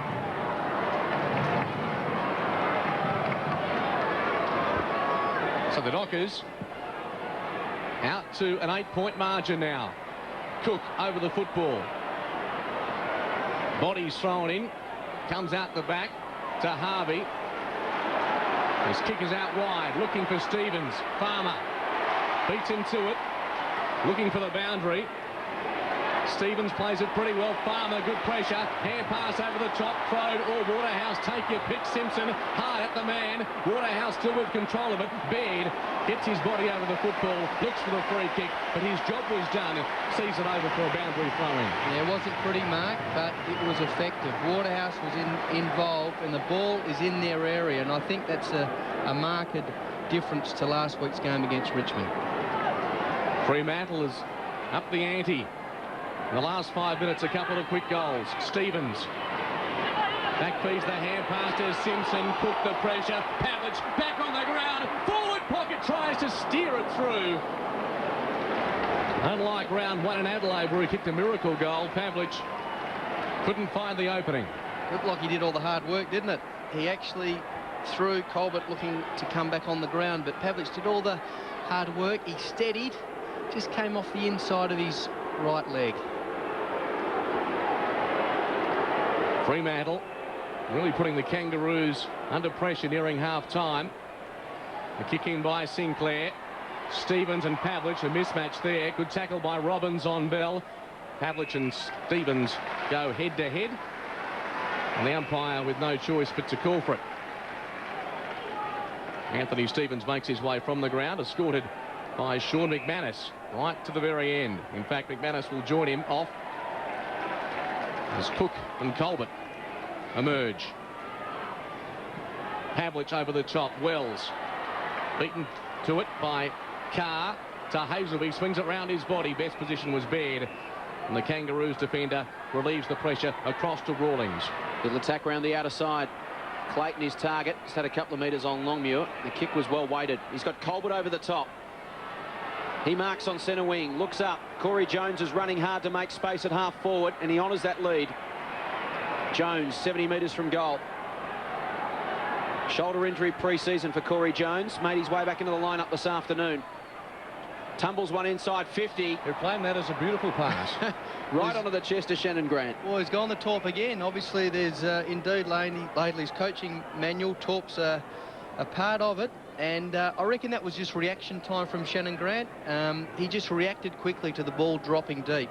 That's just a sign of a good player. So Grant, this will be his 11th possession coming up to join Adam Simpson as the leading stat getter for the Kangaroos. Matthew Carr has 15, Peter Bell has 12. Both of those players with 7 touches in this second term. As Troy Cook has a spell, replaced by Roger Hayden.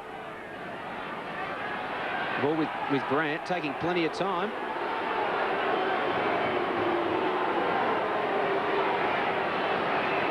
Just questioning where the mark is. And he is coming off the Michael Holding run-up. He'd want to kick it after this, wouldn't he? He stands 55 metres out from goal. The mark is about 25 out.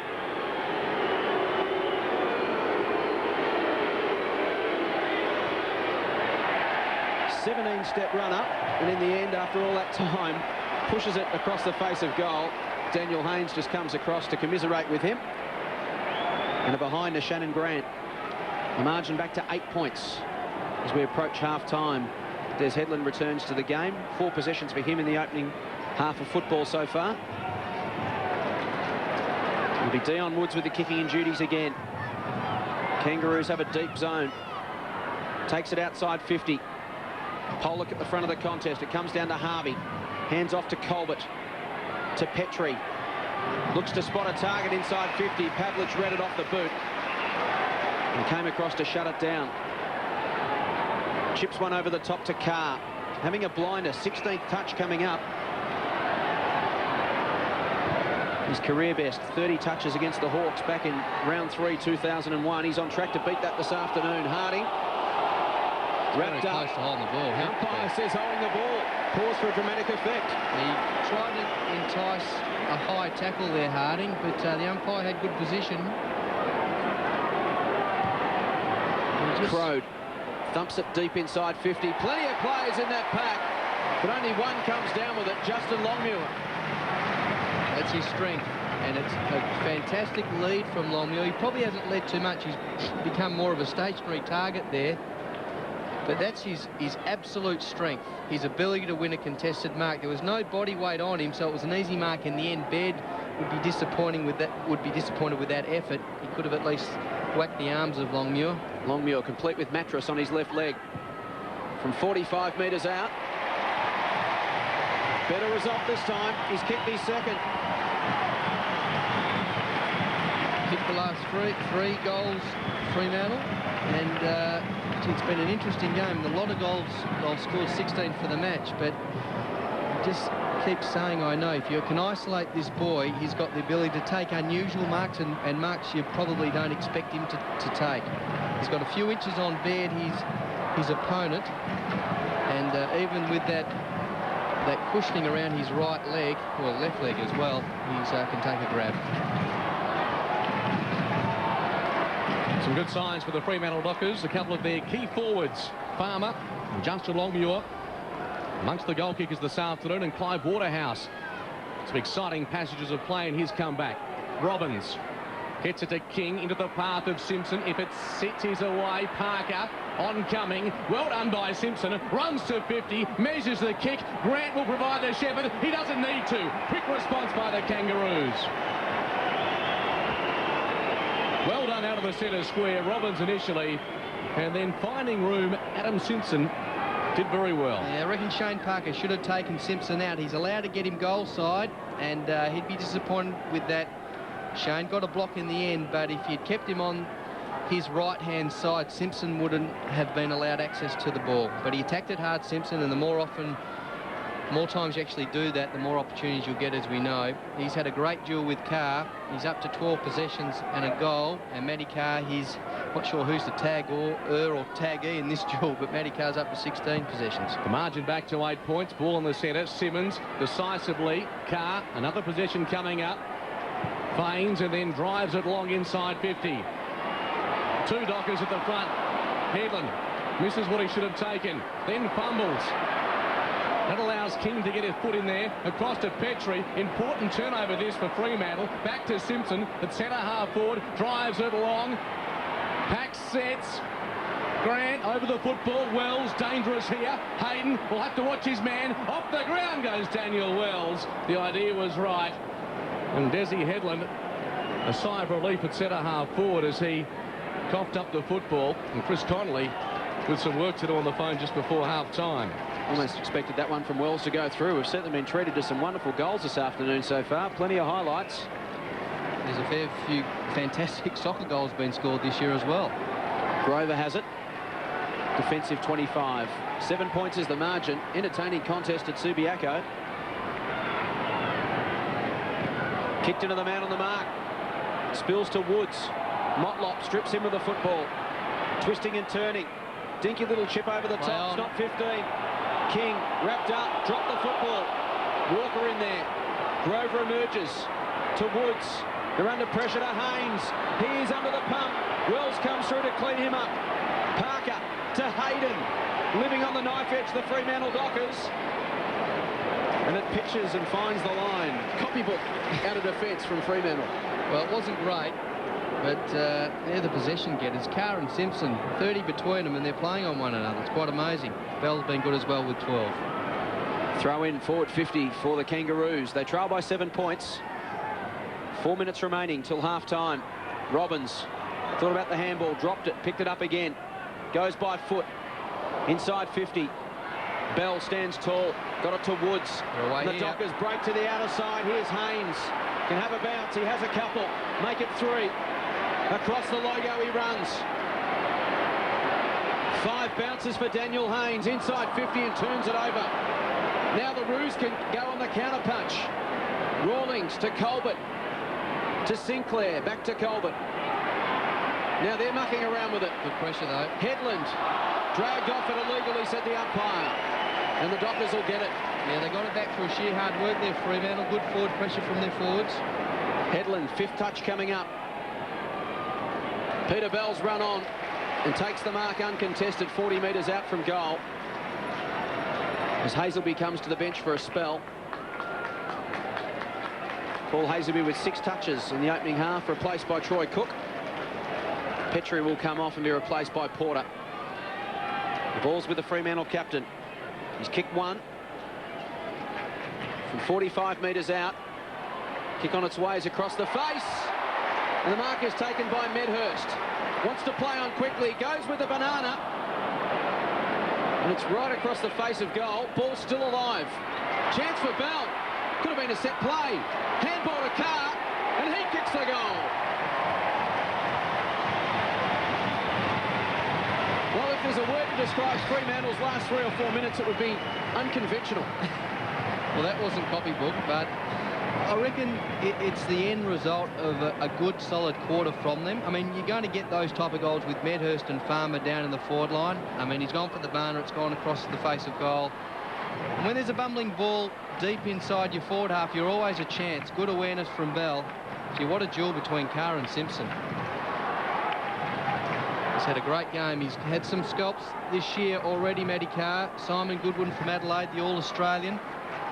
Also had Paul Williams from Sydney, a couple of champions, and he's taking on another one in Adam Simpson today. Some dangerous signs for the Kangaroos as Waterhouse returns just before the long interval. Porter with first hands. Pavlich weaves his way through. Stripped of possession. Jones to the run of King. The hand pass a little sloppy. Robbins in support from half forward. Delivers beautifully onto the chest of Grant. No chance there for Hayden. And Shannon Grant, who started the quarter in terrific fashion, has the chance to slot through his third of the afternoon.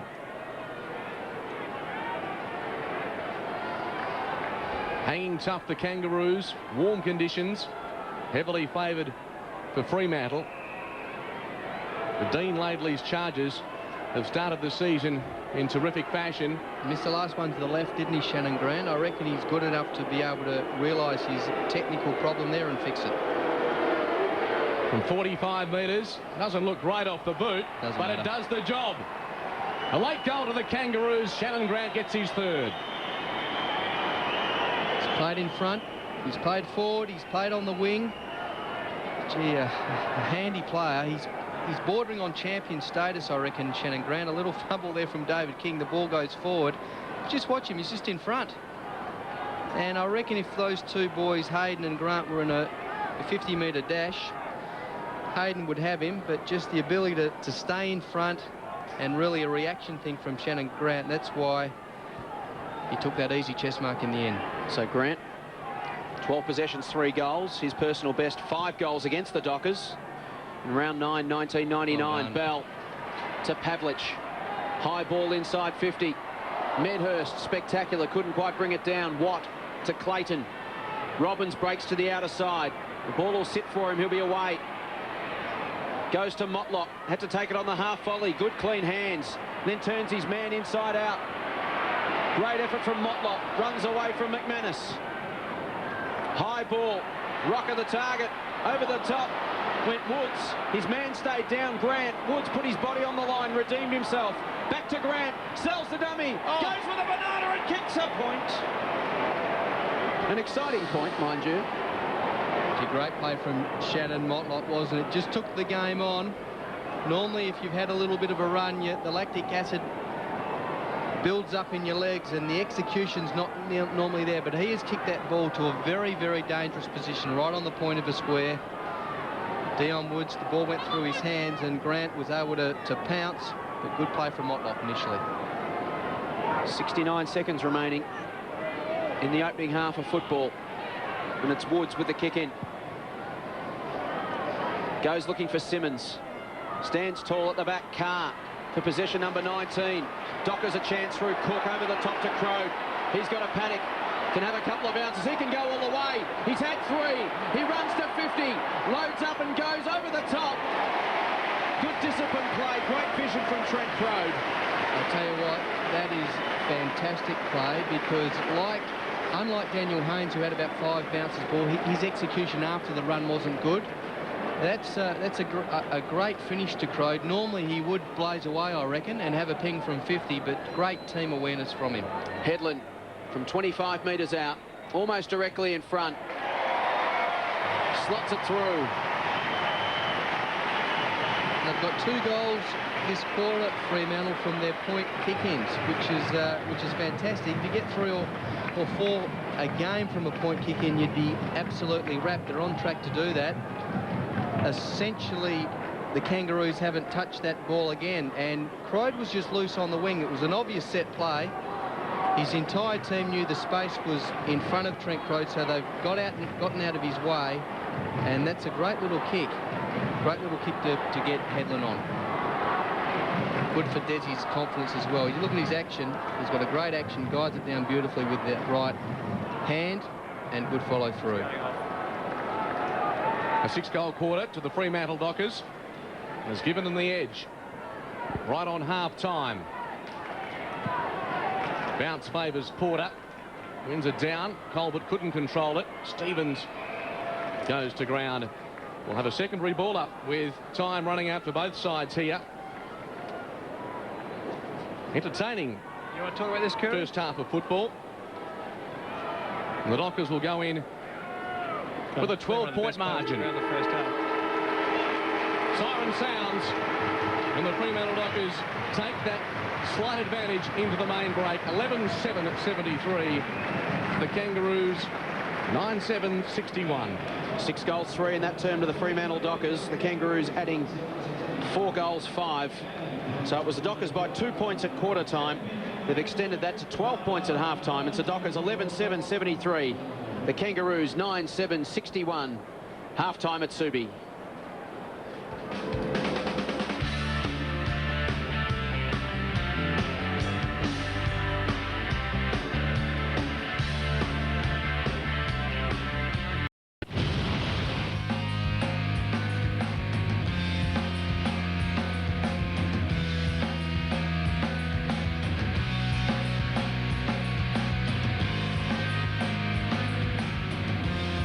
Half-time at Subiaco, and it's the Fremantle Dockers 11-7, 73, leading the Kangaroos 9-7, 61, 12-point break to the home side.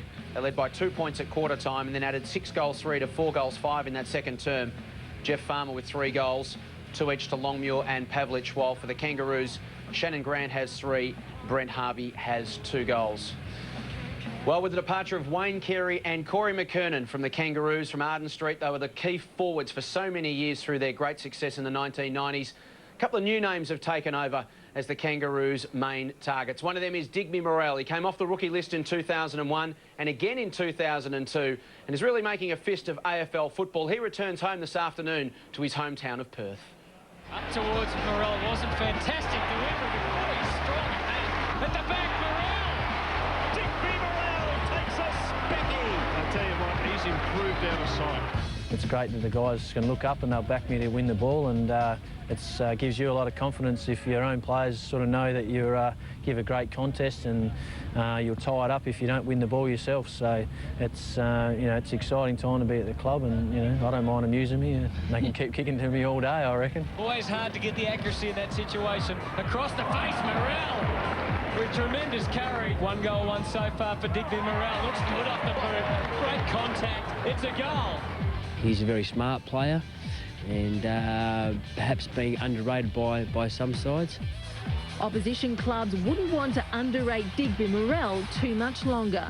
In round 3, he booted 5 goals in the draw against the reigning premiers and has had a major hand in turning this year's surprise packet into a real threat. Some say he has Carey-like qualities, but the former Perth boy scoffs at those remarks. He's earned his spot the hard way, coming off the Kangaroos rookie list in 2001 before grabbing his second chance with both hands, playing every game after he was again promoted in round 5 last year.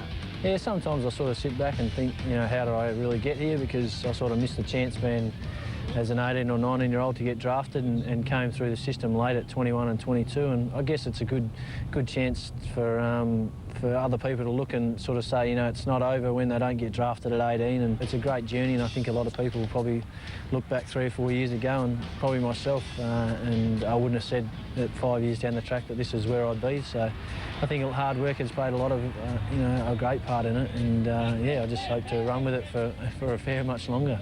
Arden Street's new cult hero also has a following among the teenagers in Melbourne's Juvenile Justice Centre, where the 23-year-old works part-time as a mentor with the White Line program. The kids in the White Line program usually don't mess around with what they've got to say. Do they help you keep your feet firmly on the ground? Yeah, definitely. Ever since I started working there, they're the first ones to jump on the bandwagon when you have a good game, and you got to be a bit careful because this week they've all been oh, good goal, all that, but as soon as you put in a quieter game, they're the first ones to start ribbing you, and that keeps you honest, and I really enjoy that side of it, and it's great for them to have the opportunity to come along, and you can give them one little thing that might help them get around a problem rather than getting into trouble. They could get out of trouble, and that's what it's all about, and just giving them enough skills to hopefully one day decide the right road instead of the wrong roads. As for Morrell, he's found his path and he's running with it for as long as he can. I tell you what, he's improved out of sight. And 1 goal, 1 this afternoon for Digby Morrell in the opening half. It is half-time here at Subiaco. It's the home side leading by 12 points.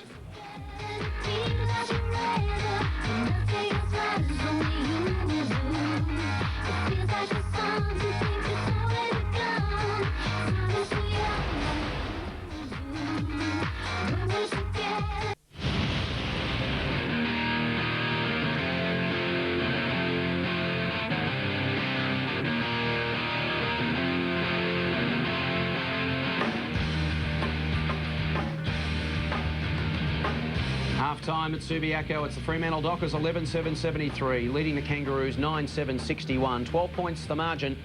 Farmer with 3 goals, Longmuir 2, 3 to Grant, 2 to Brent Harvey. How am I going today, Ben? 19 to Matthew Carr, leading stat getter on the ground. He's had a fantastic first half, and great for Fremantle to see the return of Clive Waterhouse, who's just come back to the game and done a couple of great marks, and there's been some miracle goals kicked from both sides. It's been a pretty entertaining contest all in all. Well, Clive got that fantastic mark early, and you could just tell from then and there he was his confident old self again. Fantastic for him. He's taken a couple of outstanding grabs. But Matthew Carr, the leading possession getter, along with Adam Simpson, they're playing one-on-one footy, but they're both getting a hell of a lot of the ball. Well, it started in the midfield for the Fremantle Dockers, particularly at the centre breaks. Early on, Troy Simmons had a wonderful dominance out of the ruck. They got the first 8 centre breaks of the game. Yeah, he's a remarkable athlete, Troy Simmons. Just watch him here. I mean, he's just getting he's been completely dominant in there, and that's the reason, you know, Hazerbee and Bell have been okay in there as well. He's also got that ability to grab the ball himself, as you saw there. That's clearly the reason Fremantle are well and truly in this game, because of Troy Simmons. He's been outstanding. 8 possessions to Troy Simmons, but clearances 21-11 in favour of the Dockers. Great piece of transition football from Fremantle we saw in that second term, when they really swept it from one end of the ground to the other, and then had a really good couple of minutes there. Had a moment where they kicked a couple of exciting goals. Yeah, they've shown an ability to score pretty quickly, haven't they, this year? It's been quite amazing. Just a couple of really quick kick forwards have been good, and just given their small forwards like Medhurst and Farmer in particular an opportunity to express themselves.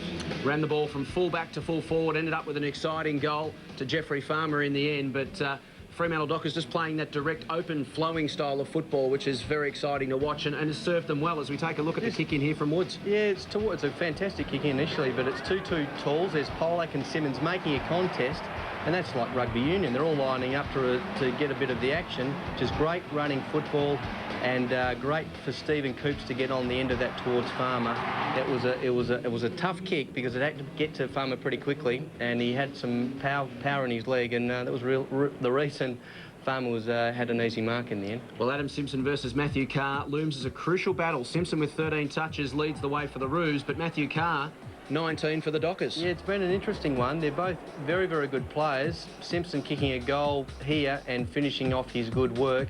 I'd probably like to see them pay a little bit more attention to Matty Carr. He is the hunter. I think he should be the hunted in the second half. Well, it is half-time here at Subiaco. It's the Dockers leading by 12 points, and we'll be back with all the third quarter action right after this.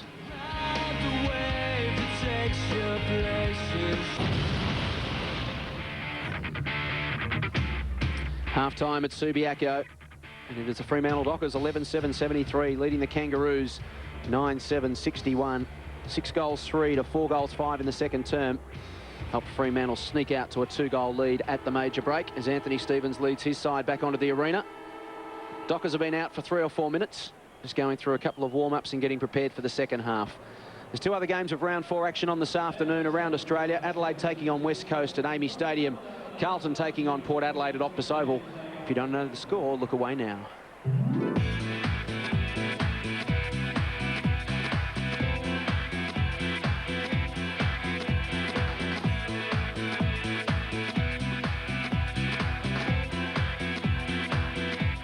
Let's head boundary side. Here's Michael Thompson.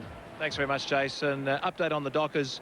Robbie Hadrill still feeling dizzy after that poke in the eye. He won't play any further part in the game at this stage. Also, Troy Simmons came off just before half-time. He dislocated a finger. That has been pulled out, and he looks fine. He shouldn't have any problems at the centre bounce downs. And as far as the Roos go at this stage, clean bill of health. Poor old Troy Simmons getting his finger pulled out, but they've got rid of it completely. So, almost set to go in the second half. Well, he's the man, Troy Simmons. Jeff Farmer had a good first half as well.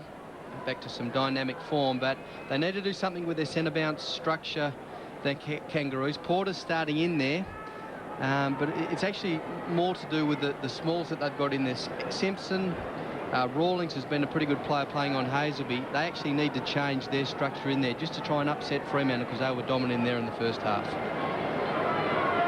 The Dockers have gone with a relatively small forward line all afternoon. At the moment, they've got Farmer, Waterhouse and Justin Longmuir inside their forward 50. Again, they're isolating Farmer, 1 out in the goal square with Troy Makepeace. Longmuir standing about 40 metres out from goal. Medhurst down there as well. Third quarter action from Subiaco. It's the Dockers by 12 points. It'll be Porter against Simmons in the ruck. Simmons another tap. Straight down the throat of Hazelby and another centre break for the Dockers. Only as far as Sinclair. To King. David King with his 8th touch towards half forward was looking for Petrie. The mark by Polak wasn't. Just got in front of Petrie, read the ball off the boot brilliantly. A couple of short options on. Goes to Simmons. 9th touch for Troy Simmons. Not one player behind him. As he goes towards the wing, Morrell came across the front of the contest, brought it to ground. McManus slapped it sideways to Bell. Bell to Pavlich. Kick smothered by Motlop. Pavlich just keeps it in. No, he doesn't. Throw in out of wing. So Shannon Motlop just feeling the effects of that smother. Used the face beautifully. Kept his eye on the ball, didn't he? It'd be a dangerous occupation these days. We saw Shane Burse with a burst retina from doing that in the opening round. And the throw in it. Headland couldn't control it. Going to ground was Clayton. The Dockers with the numbers around the football. Carr inside the centre circle. James Walker floats a kick. Waterhouse. Good take. 45 metres out. And you suspect Clive has risen for this comeback game.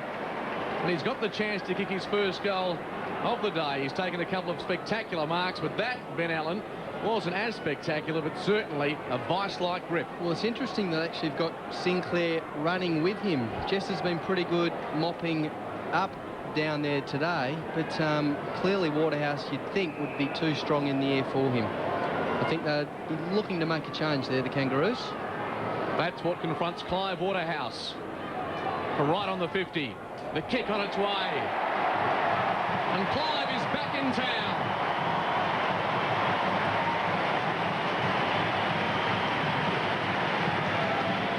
Needed a solid start, didn't they, Fremantle, to the second half, just to continue with their confidence. A couple of Kangaroos players, I reckon, have zoned back here. That's why there was some easy ball in the middle of the ground.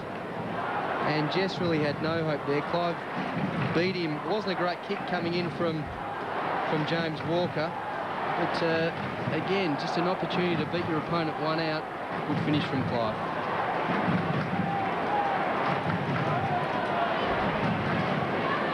So the Dockers make their move at Subiaco. Their lead out to 18 points. 12-7 and 9-7. And the Kangaroos with some work to do. Simmons again down to Pavlich. It's been an exhibition in the middle today.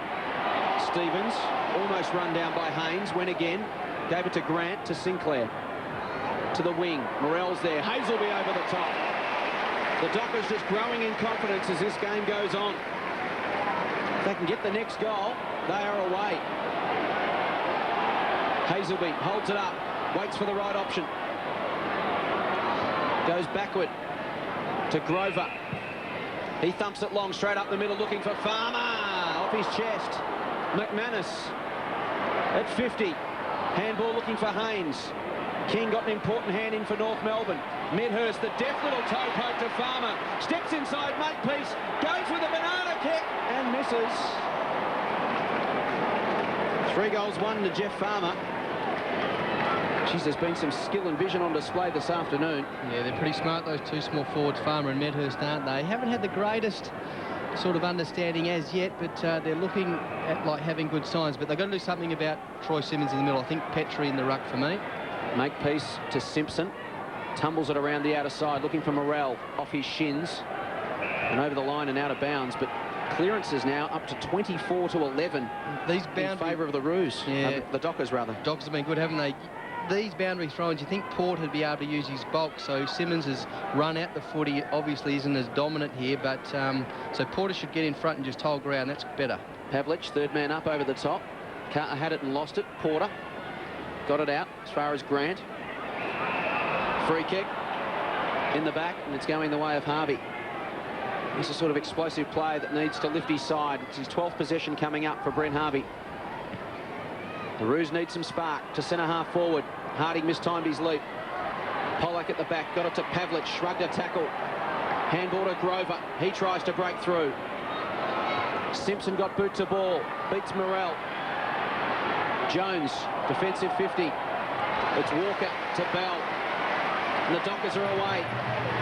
Handball to Headland. He can sweep one over the top to McManus. Time to set it up. Goes looking for Medhurst in the pocket. Baird to beat. Keeps it in, Medhurst.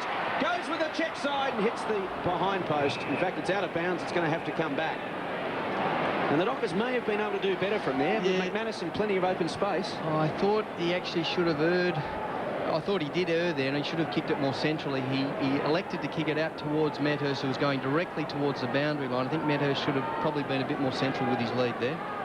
Deep in the Dockers' attacking zone, Justin Longmuir. Farmer, left foot kick. Should have done better. Under little or no pressure. Just another example, though, of an absolute dominant clearance from Fremantle. That's a great tap down from Justin Longmuir from that boundary throw-in. Makepeace to himself. Has to kick it very wide, intended for Motlop on the stretch. Made a meal of it. Comes off the leg of Headland, but above the knee. And the Dockers will be pretty content with a throw-in just outside their 50. Carr and Bell get the disposals on the ground. Matthew Carr has been terrific this afternoon. Headland, Waterhouse, probing kick inside the 50. Medhurst, the shortest man in the pack, thought about going to Carr in the pocket. But a terrific effort. He is very good overhead, but how did he manage to pluck that out of the air? Well, he's just the timing of his when he whacked Baird just off the contest there was perfect. He knew exactly where Baird was, and when you're taking a one-on-one contest, that's probably imperative that you know where your opponent is, and just leant back into Baird, just allow him to get full purchase on the ball. Good body work. The Dockers forward line showing glimpses of some brilliance this afternoon. Medhurst shooting for his first of the afternoon, and he gets one. The Dockers out to a 26-point lead, and the signs are now ominous for Dean Laidley and the Kangaroos. Yeah, just another example here of the ball coming in from Waterhouse. It's into a really dangerous position. He hasn't blazed away there, Clive, and had a real crack at goal. He's just kicked it just about 10 or 20 metres out from the goal square, and that's a perfect position just to lob the ball and allow your forwards to have a crack at it.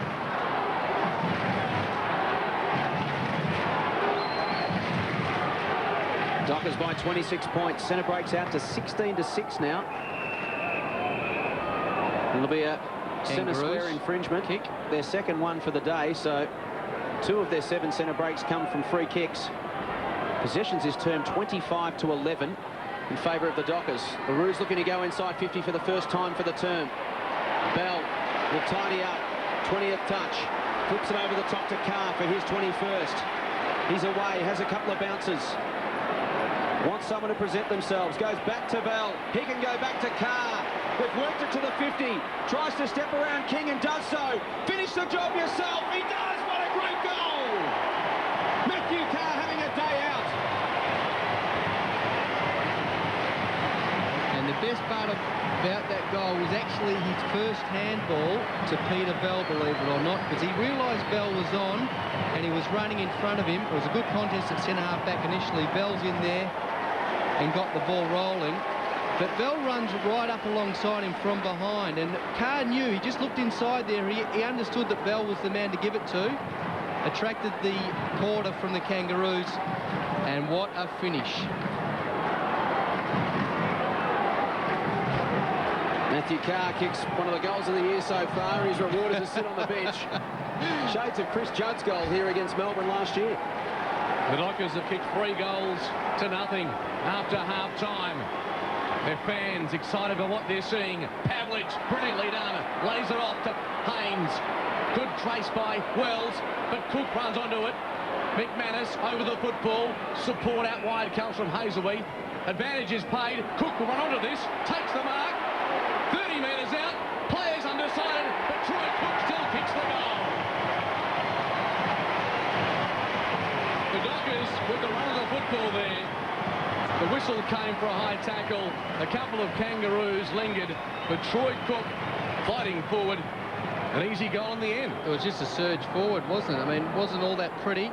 Cook, I think, run from the centre bounce and just drifted forward when he realised that Hazelby had possession of the ball.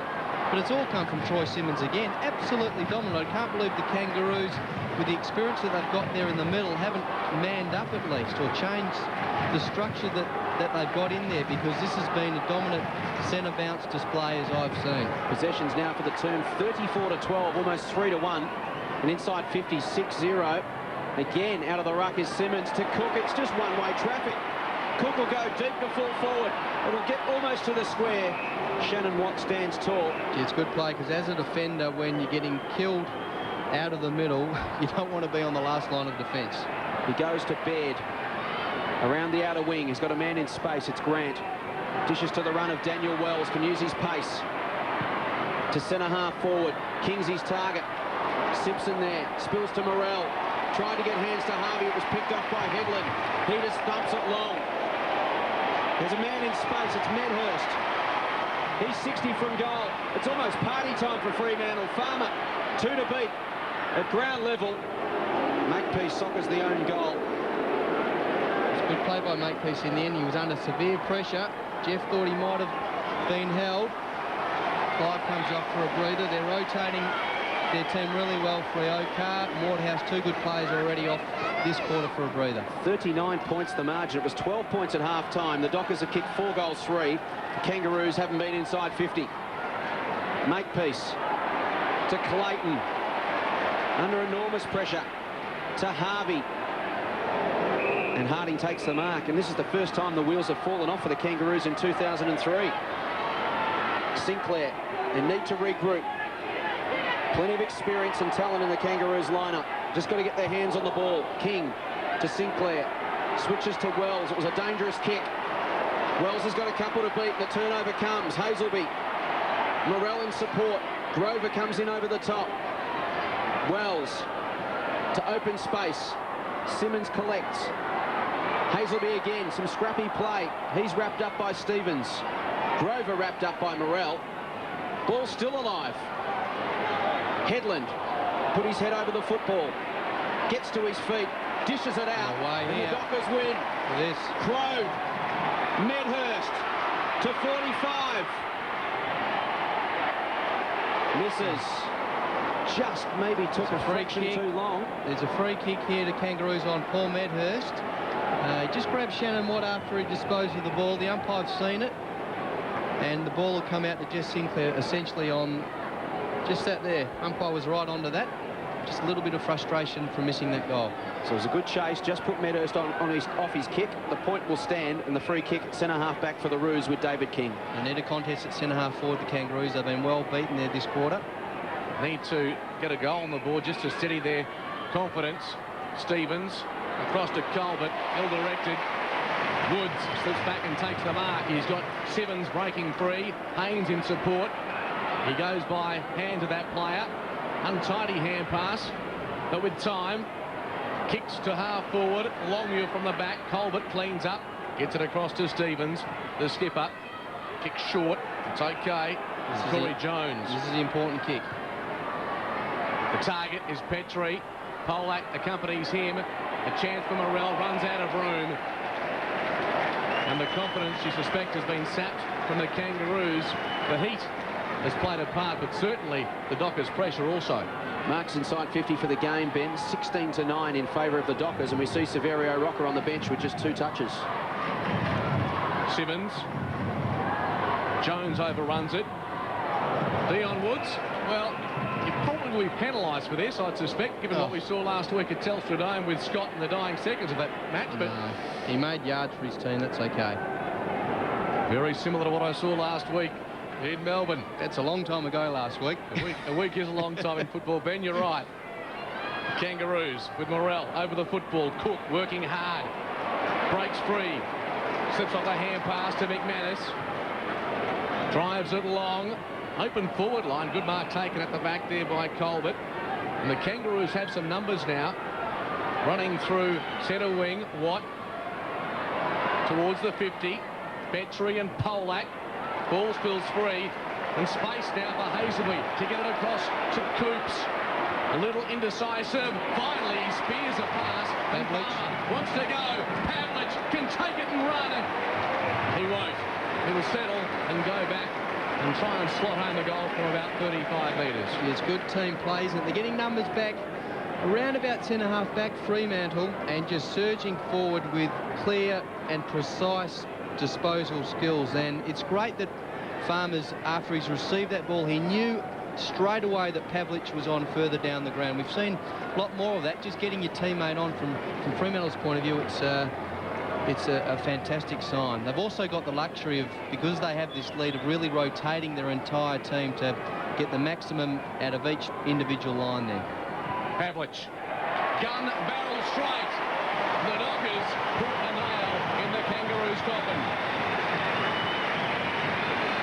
I've got that 5 on the trot. You're the stats man, Jason, is that right? I think it's about right, but that's just been a surge from the half-back line. A good little spot up from Stephen Coops. And as I said before, good awareness from Farmer. But it's all been generated from Troy Simmons. Just remarkable. I can't believe they actually haven't changed the ruckman in there. Porter has been well beaten, just hasn't got the leap of Simmons. It's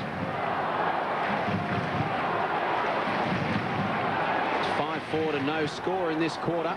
Throw in the Headland goal late in the second term, and the Dockers have the last 6. In the middle of the ground, King trying to inspire his team. The tackle. Simpson taken down by Bell. Bell now gets the football for possession 22. Evades the lunging Porter. Goes to 50 off the hand of Longmuir. Jones to clean up. Here comes Farmer. And down goes Jones. Longmuir gets the crumb and snaps the goal. Longmuir's got 3. And the Dockers are on fire. He's pretty happy. Return to form from Justin, but I just see about 5 or 6 Fremantle players just going up to Troy Simmons again as Longmuir kick a goal, and he's off again for a breather.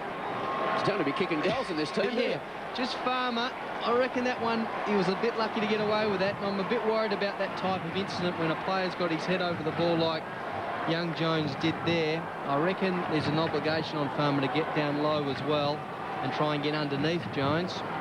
Unfortunately, I reckon the freeze there, but I guess Farmer's generated a goal for his team. 52 points the margin. Inside 50's 11-2 this term. Make it 3 as King thumps the Kangaroos forward again. McManus floats across the top. Probably could have marked it. The ground level Woods wrapped up in a tackle by Harding. Now the Dockers under pressure. Players pile in and will have a bounce about 40 metres out from the Kangaroos' goal. It has been one-way traffic in this term. Possessions 58-35 in favour of the Dockers. Bell and Carr up to 22 apiece. Pavlich has 16 and 3 goals. Headland read it beautifully off the pack. Kicks to wide open space on the outer side.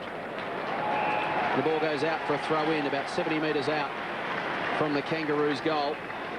Simpson leads the game for them. He's had 16 touches, Grant 15, Harvey 13 and King 12. So it's all the usual suspects, but just not having the impact they would normally have. Petrie, Sinclair is beaten for it by Cook. To Bell. The Dockers set up again. That one beat Hazelby. Sinclair receives from Simpson, runs to 65. Goes to the goal square. Morrell caught behind in the contest. Grant tries to crash through, dishes to Digby Morrell. He snaps at goal. It's going to go right to the line. And it's marked by Jones, who plays on. Plays on. Great tackle holding the ball. Woods just dusts off his hands. And if there is ever a goal-saving tackle, that was it. He took him on, didn't he? So it was a great tackle from Dion, just going straight at the hips. Just watch the technique here. Oh, he just dragged him in. Had enough of him to reel him in. But he went down low initially, and that was important. Dion Woods. Kicks wide and Cook. The Freo faithful enjoying every moment of this. They sat through last week's debacle at the MCG. Coops' kick, Baird backs himself. Kangaroos have the numbers. Stevens pops it up looking for Jones. Bounces off his chest. Woods. King had him in his sights. Hand pass comes across from Rawlings to Stevens. Intended there for Clayton.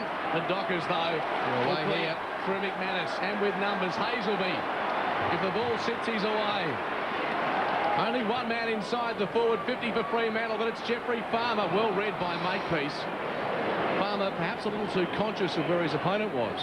It was a good play, you're right there, by Makepeace, because the forward 50 for Freo has been completely open with only Farmer and Makepeace in it for the last 5 minutes. Troy Makepeace, a long ball. No mark taken. Pavlich with one arm pinned. Somehow got it to Crode. Interesting hand pass, in fact. He'll get a free kick. They need to flood back, I reckon, now, the Kangaroos, because Farmer's down there with Medhurst, two smalls, but if they've got a little bit of space, they can really get each other on. Shane Parker has a breather in game number 150, just his first game for the season, so hard to see him playing 4 quarters. The kick inside the 50 over carries Brown and Hazelby. Carr back to Hazelby. Impossible angle. Don't tell me. What a goal! What a brilliant goal!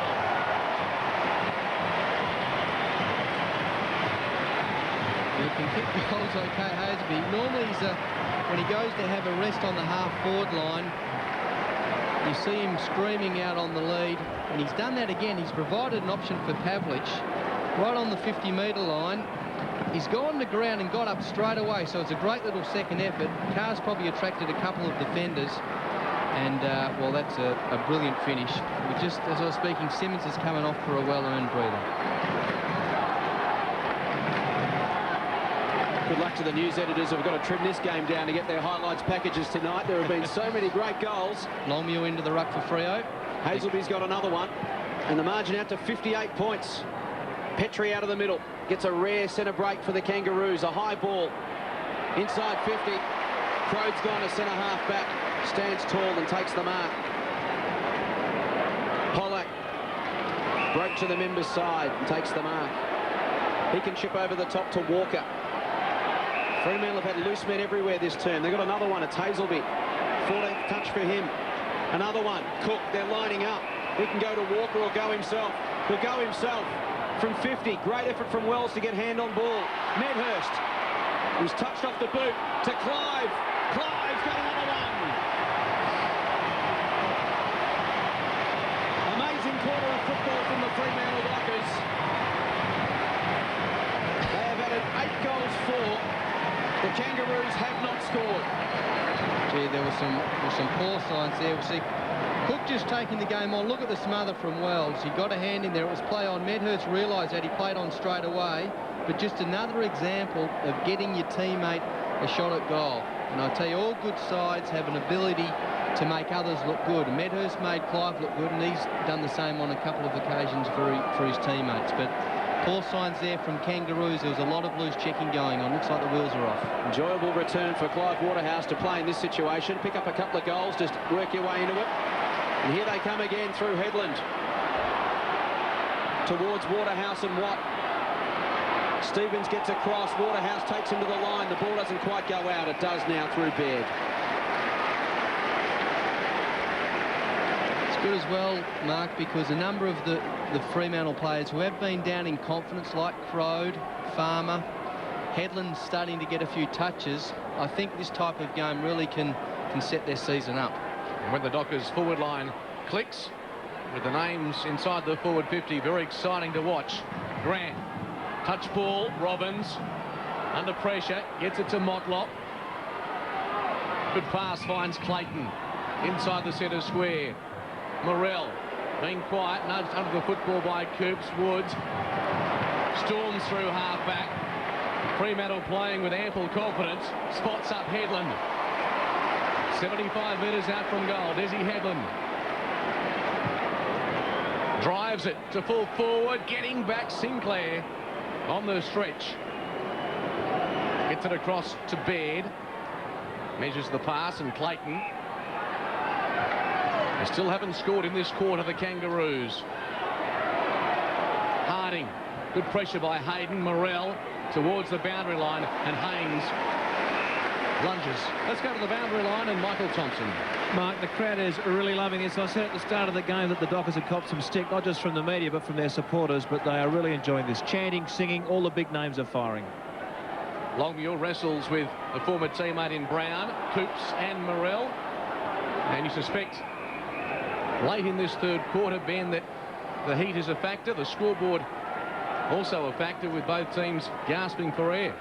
Yeah, it's been good coaching, though, from both coaches. There's been a rotation put in place, but I guess Fremantle has the luxury of really working out exactly their rotation. Lately probably hasn't got that in a minute. Hazelby to Haynes. Bell worked Robbins under the ball. Stevens to Grant. Inside 50. Petrie's his target. It was a good kick.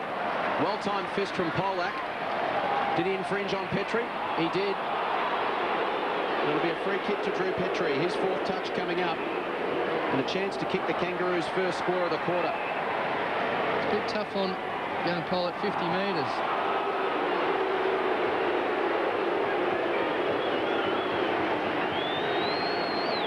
So Brent Harvey will trot in.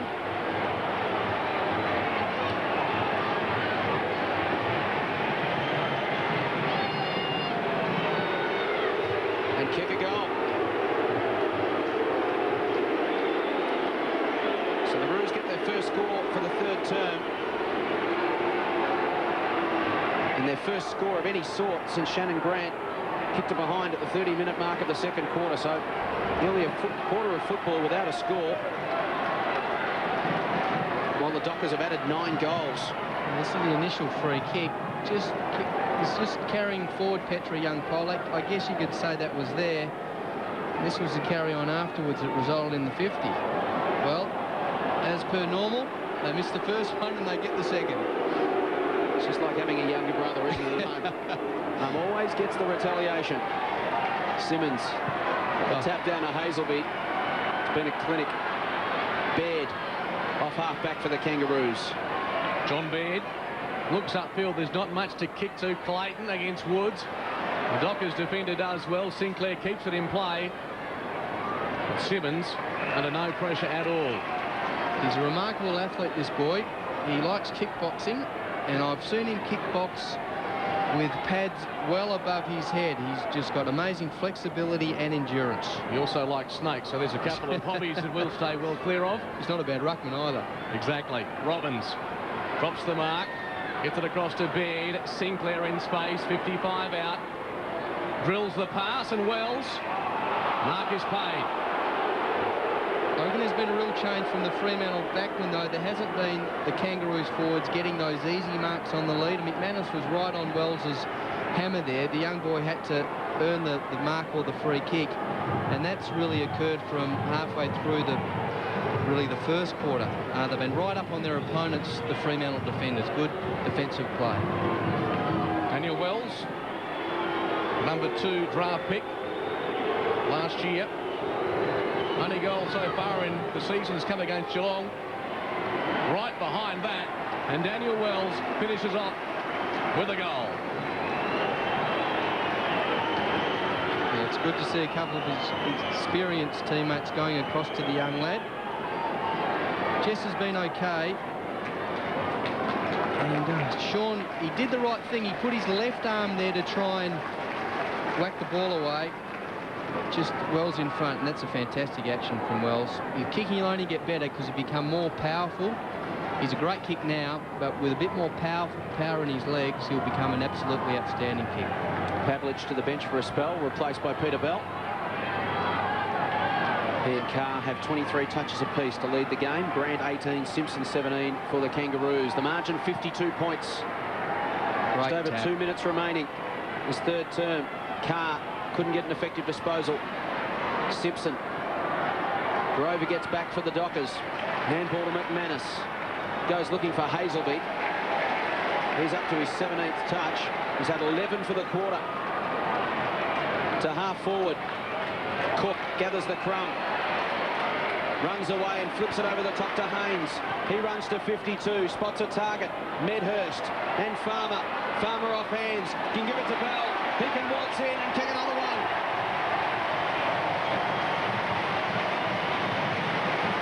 What a quarter from the Dockers. they have added. And the ball's gone in there quickly again, Jace. Great little handball from Cook to Haynes, who just popped it up. And he's popped it up to two small forwards in Medhurst and Farmer.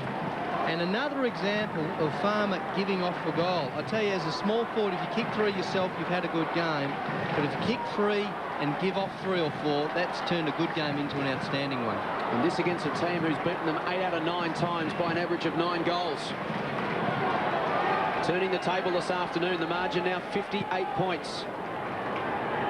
Petrie got the tap on this one. Hazelby got it out to Cook. Carr again, having just about the game of his life to Walker. Chips it over the top for Headland to run onto. Gathers, 70 from home. Looks very close to the boundary line. And goes short to Hazelby again. Carr's on, further up the ground. 18th touch for Hazelby. 12 for the quarter.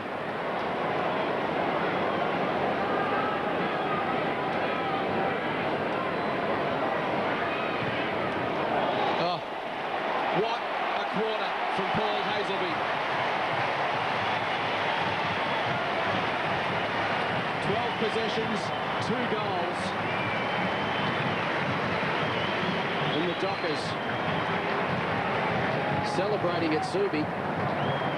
All coming in forward. It's an interesting game from Paul Hazelby's point of view, because he got heavily tagged initially by Brady Rawlings and didn't have a great sort of first quarter, but he's really got ability now to put that bad period of the game behind him and work his way into the game, and that's a good sign. That's a good mental sign from him. He's very strong in that regard. But just a centre bounce clearance again. Just watch Simmons just try and get over the top of Petrie here, Jace. The Dockers' greatest winning margin, 17 points over the Kangaroos in 1998. It's fair to say that will be blown away this afternoon. Robbins clearing kick. Simpson has to stand and wait. Hayes will be closing late. Good pass by King, and he's taken it about 55 out from goal. Indecisive, sloppy footy in the end, not much pressure. Lee Harding, he can cruise goalwards, seeks it through.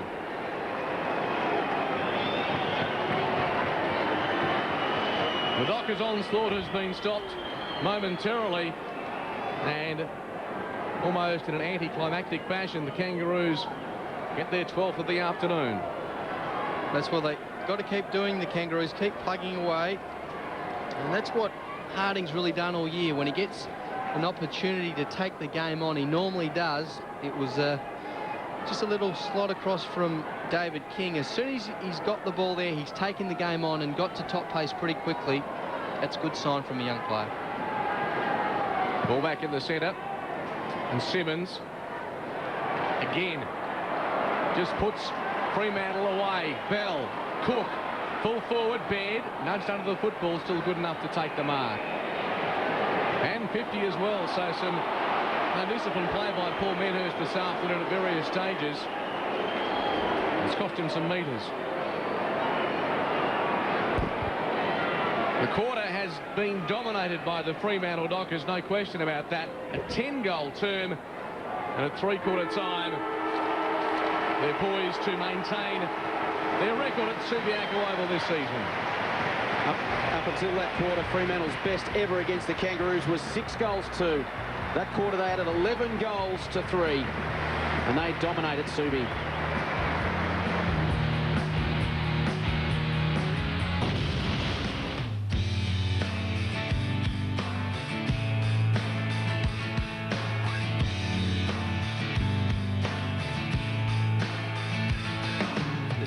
Scintillating third term from the Fremantle Dockers. They're 21-11-137. The Kangaroos 12-7-79. The margin 58 points at the final change. Swagger goal kickers for the Dockers. They had 10 goals for in that third term. Their best ever quarter in club history. As we head down to the boundary line, here's Michael Thompson with their assistant coach, Chris Waterman. Chris, you must be delighted with that term of football. Yeah, it was fantastic, and we just moved the ball really well. We got it out of the centre more often than they did. And there was space in the forward line for the forwards to work into. A lot of big names in that forward line. They're really working together well today. Oh, I think a few guys are just running themselves into form. Justin didn't get much of a run last week, and he's missed a few games before that, so he's starting to look good. Clive's been a welcome return, and same with Stephen Coops. I just a record 10-goal term, but I'm just looking at the huddle there. Chris wants the boys to really finish this game off. Oh, yeah, we've come this far. I mean, you might as well go for it. We've dropped off in the first couple of games away, so we just need to keep going and try and just win the quarter and go on with a terrific game. All right, good luck in the last term. Thanks so much. So 10 goals, 4 to 3 goals in that third term. Plenty for the Fremantle fans to celebrate as we take a look at the numbers, Ben. Fremantle dominant in most categories. Contested possession's an interesting one. It's an area the Kangaroos are generally pretty good at. Yeah, they've been well beaten in all the stationary contests, haven't they? But the centre breaks is the one for me. They've, led by Simmons. We've sung his praises, but not only has it got out of the square, but it's actually got into a deep area inside 50, so allowed the forwards to have a crack at the footy. Total clearances 38 to 18 in favour of the Dockers all over the ground. It's generally an area they haven't been good at in years gone by. But 26 hit-outs to Troy Simmons has given the Fremantle Rovers an armchair ride all afternoon. He's been magnificent. He's a kickboxer. Well, he's kickboxed a living suitcase out of the Kangaroos centre square set up this afternoon. Yeah, not only has he got a great leap, he's got great endurance. And, there's not too many ruckmen in the league that can go with him across the turf. 58 points the margin as we start the final term at Subiaco. Simmons and Petrie. Carr again for his 25th possession. Towards half forward, the bouncing ball attacked by Longmuir. Baird will collect for the Kangaroos. Handball straight into Pavlich. He flips it over the top to Waterhouse. He's already got 2. He dishes off. And a scrubby kick from Justin Longmuir lets himself down. 3 goals, 3 to Longmuir this afternoon, but he's one of the players that Chris Waterman has identified as growing in confidence as this match goes on. Yeah, he had a couple of injuries in the pre-season, and wasn't his conditions last week in the heavy rain at the G. So, no, he's looked good, hasn't he? Not a bad crowd of 25,000 here this afternoon. Makepeace brings the ball out of defence. Clayton through half back. Motlop made a mess of that. Could hurt the Kangaroos. Woods, Longmuir to the run of Bell. 55 out towards full forward. Not enough carry. Makepeace takes the relieving mark. Rawlings didn't take it cleanly. Now has a problem. Waterhouse, important hand. Farmer, 35 out. Loops a hand pass. Medhurst, pretty clever. Can they cap off an amazing goal? Bell will have to concede some height on this occasion. A lot of height, in fact, unable to finish it off. And just a touch of brilliance there, Ben, from the Dockers. They're throwing it around, aren't they? When the ball's on the move, particularly on the ground in the Dockers forward line, they're always a chance to score because they've got those small dynamic players down there. Stevens trying to draw a man. Trips over. Gets it to Rawlings. Slow motion football out of defence for the Kangaroos. Pro, juggling effort. Hazelby spun in the tackle. Off to the run of Troy Cook. Charges goalwards. Medhurst. How easy was that? Hair pass to the skipper. Peter Bell slots through a simple goal.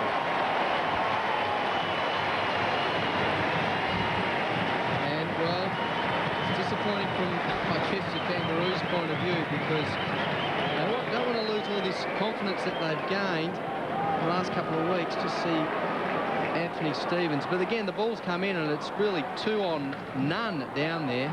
Medhurst, another assist for a goal. I reckon Medhurst and Farmer between them have set up for goals probably 5 or 6 times. Good return from Peter Bell as well, 27 possessions. Well, the Dockers online to break a number of records this afternoon. They've already got their best ever quarter. They're only 19 points away from their highest ever score. A number of players looking at their best ever possessions. Fremantle players just pointing at Stevens. They reckon he's in the way. Simmons, doesn't matter. Difference. To Bell, to Hazelby. Lee Brown, not a happy homecoming for him this afternoon. Baird to Clayton. He finds Petrie straight through the hands. Sums up the second half for the Kangaroos. Hazelby there to swoop on it. Stevens wraps him up with a tackle. Play on the call. Motlop under pressure. Socket off the ground from McManus. Robbins by hand to Clayton. Chips it over the top and finds Motlop. We've seen that he's a thumping kick. He steadies himself from 55. Unloads and kicks the goal. Beautiful finish. have to run the game out, don't they, the Kangaroos? There's a beautiful disposal of the ball. Ball again kept alive, just swished across from Robbins. And Clayton, it was actually a nice little pass to him. He didn't blaze away. Again, identified Motlop, had probably 10 metres of space around him. And off probably 2 or 3 steps, he's just dobbed that 55.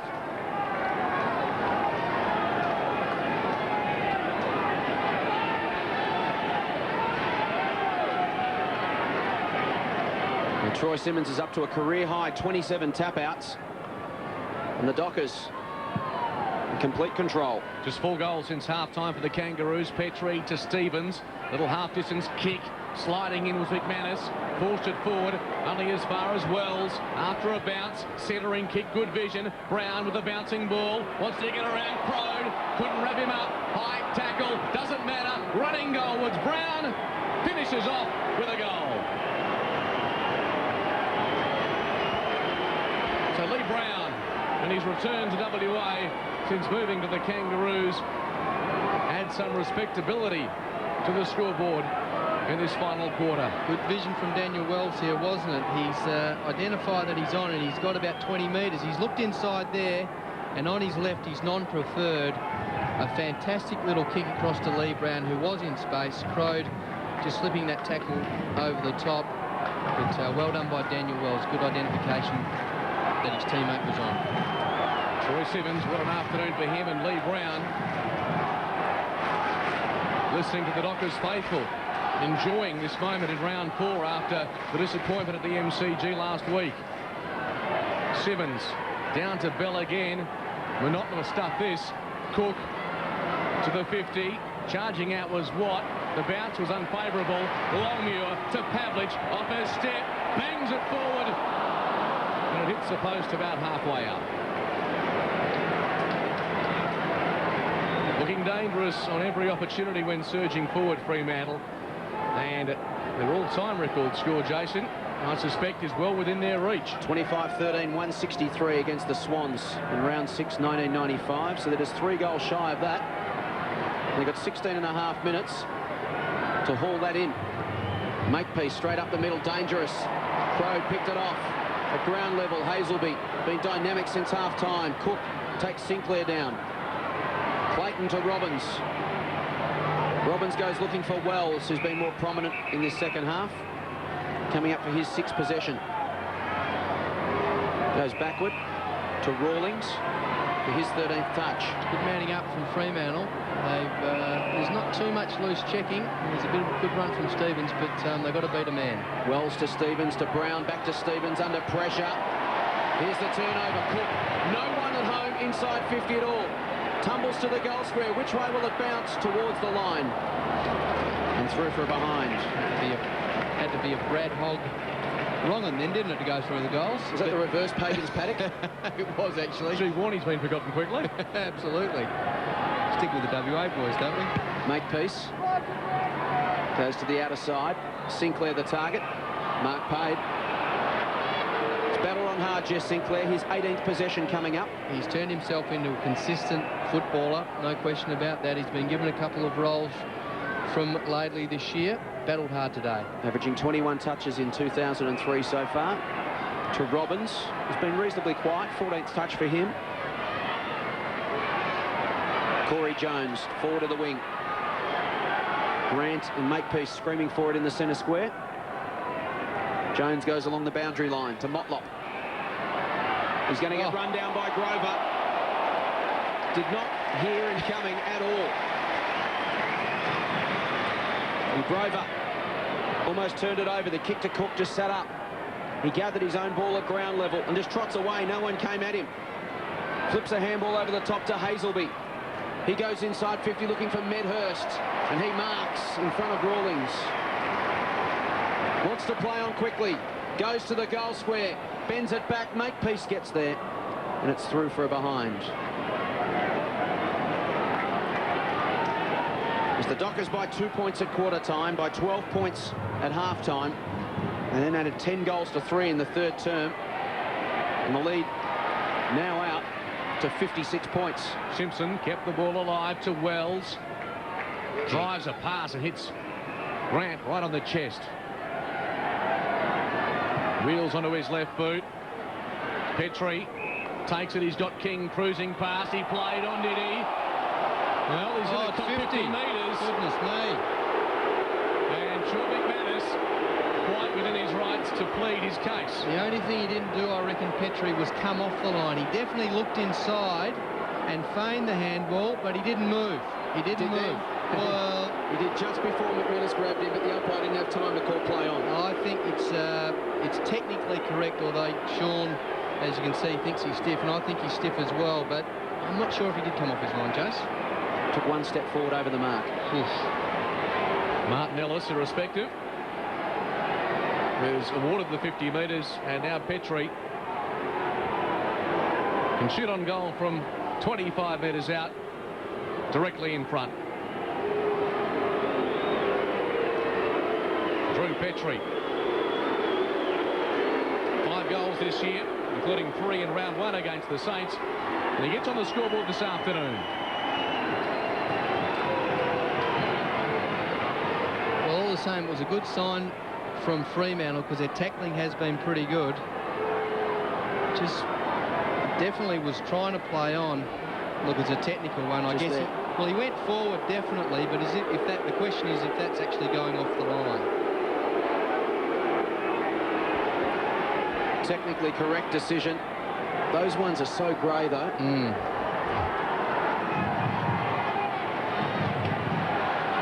So while there's no doubt that Drew Petrie did take a step forward over the mark, in those situations you almost want to see the umpire just call it even and go back and say, look, go back and take your kick.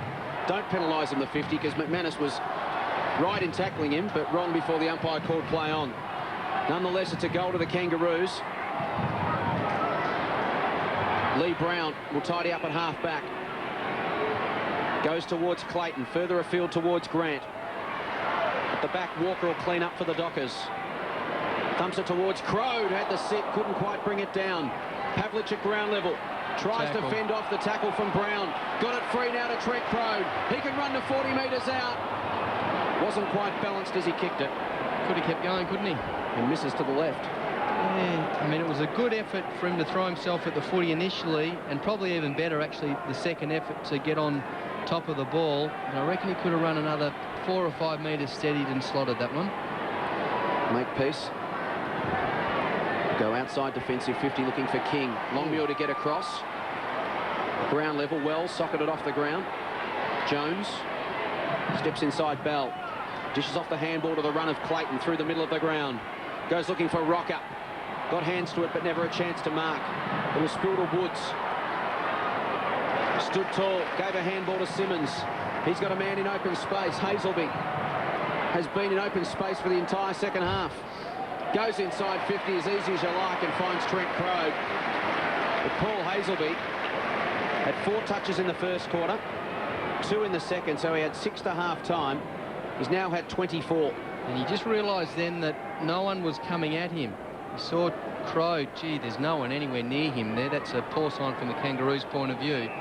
But Hazelby just summed it up brilliantly. He knew none of the Kangaroo defenders were coming at him. They're all running with him towards Fremantle's goal. So he was the man to spot it. Well done. Crode kicks for goal and gets his first for the afternoon.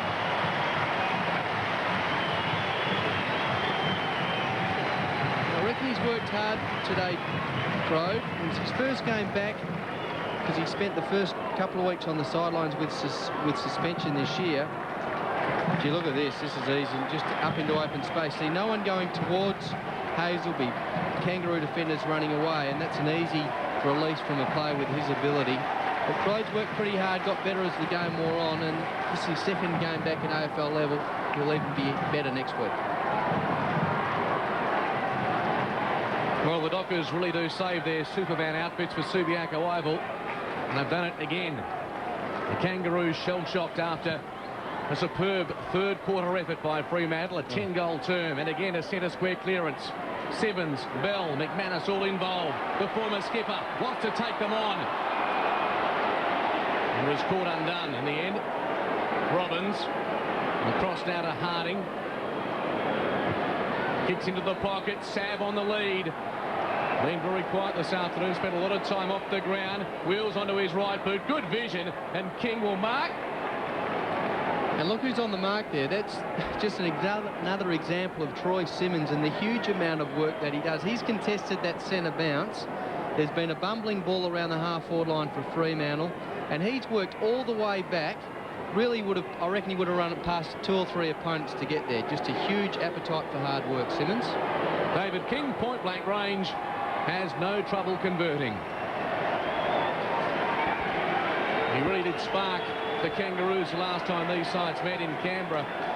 But unfortunately, the weight of numbers has told against David King this afternoon. Sean McManus off with a breather, but the Kangaroos just getting an important goal. It was great hard running from King. He was in the middle of the ground when Lee Harding picked that football up. Presented himself. Harding didn't see him. Just kept running. He sprinted 80 or 90 metres to get by himself to the goal square then. Great endeavour. It's the Dockers by 51 points. Approaching the 15-minute mark of the final term.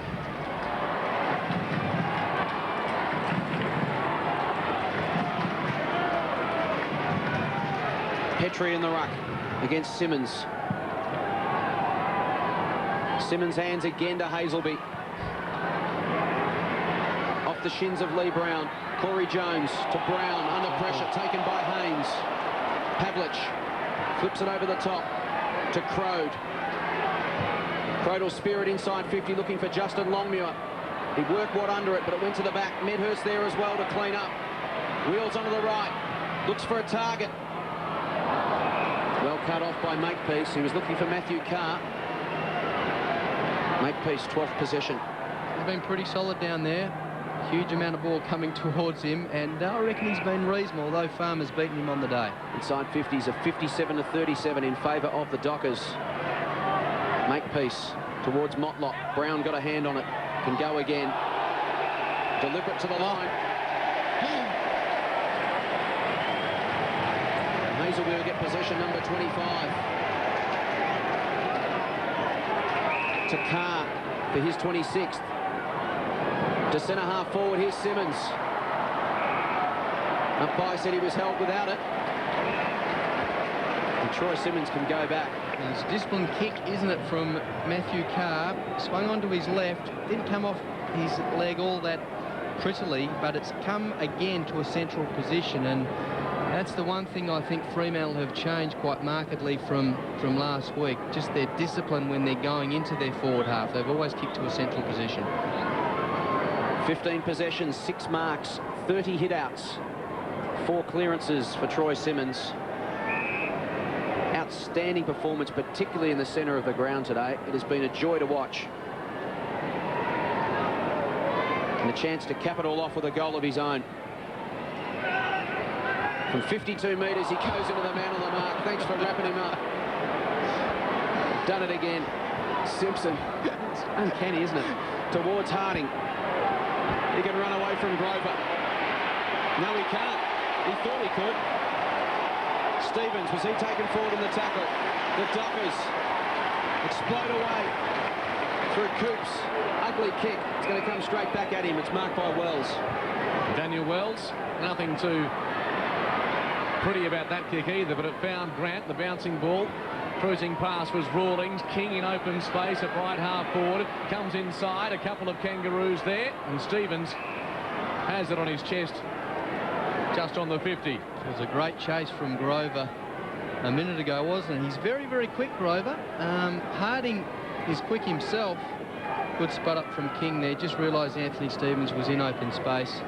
Didn't blaze away, so that's... Oh, Steve-O's spotted it as well to Sav. And he finds him on the chest. Just perhaps outside his range there, Anthony Stevens, and sensing that Rocker charging forward takes the mark. Just that chase from Grover before, I guess that was the type of thing that has epitomised Fremantle's play from quarter time. They're just doing the little things, little tackles, smothers, and the hard things that I guess have been missing in their 2 losses this year. 38 goals in 5 games against Fremantle for Sav Rocker, as we mentioned pre-game, but he's had a tough time this afternoon. Hasn't spent a lot of the time on the ground. Rocker from inside 50. Just a question of accuracy, and the big man kicks Trawley. good signs. He's getting a few pats on the back. And this is really how they played their footy in the first half of the first quarter. Just a lot of easy, uncontested possession down the outer side and an ability to spot the ball up. It's a nice kick from Stevens and good play from his teammates that allow Sav the space with which to run into.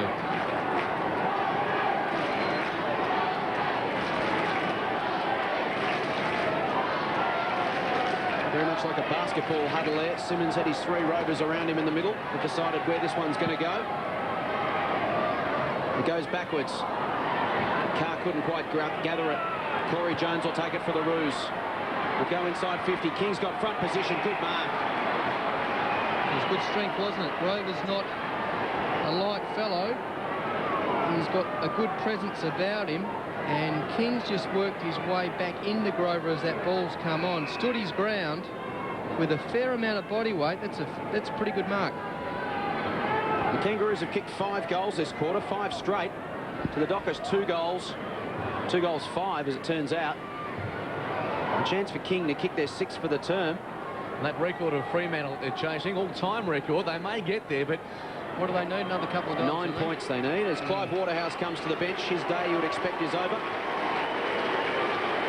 As King from 48 metres out tries to bend it back with the body language, can't do so. Misses to the right-hand side. So Clive Waterhouse return, 8 possessions, 3 marks, 2 goals, 1, and plenty of excitement from the Subiaco crowd. I guess from Kangaroos' point of view, a 17-goal loss, if there's a positive for them to take out of it, isn't all that bad. It's a big losing score, isn't it? 17-8. It's been a pretty free-flowing shootout from the word go. Parker to Coops. Straight up the middle to Woods. He's grown in confidence today. His 14th possession, one of his better games for the Dockers. Over the top to Hazelby for his 26th. 18 since half-time. Goes to Haynes. Thumps towards half-forward. Tumbling kick fell short. Athletic effort from Jones. Ultimate result ended up in the hands of Medhurst. Porter put the smother on. Cook crashed in. But Sinclair did well. Got it to Rawlings. To Jones. To Sinclair. Under pressure. It's going to be a turnover. Farmer. Play on's the call. Makepeace. Jones. It's not pretty. Crode comes in to wrap him up. In the end, he says holding the ball.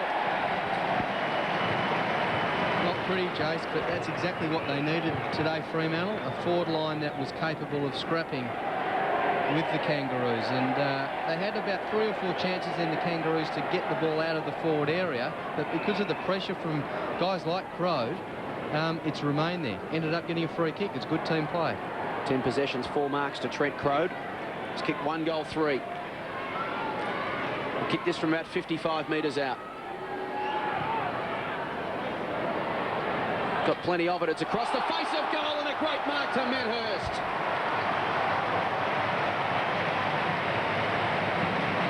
So many mercurial players in this Fremantle lineup, and they've all given us a bit of a taste here and there throughout the afternoon. This time it's Medhurst's turn to shine. He's kicked 1-3. Can he finish it off with something special? He's tried a banana today already. I reckon he'll go the same type of kick, maybe come out a little bit to the left as he's going towards goal.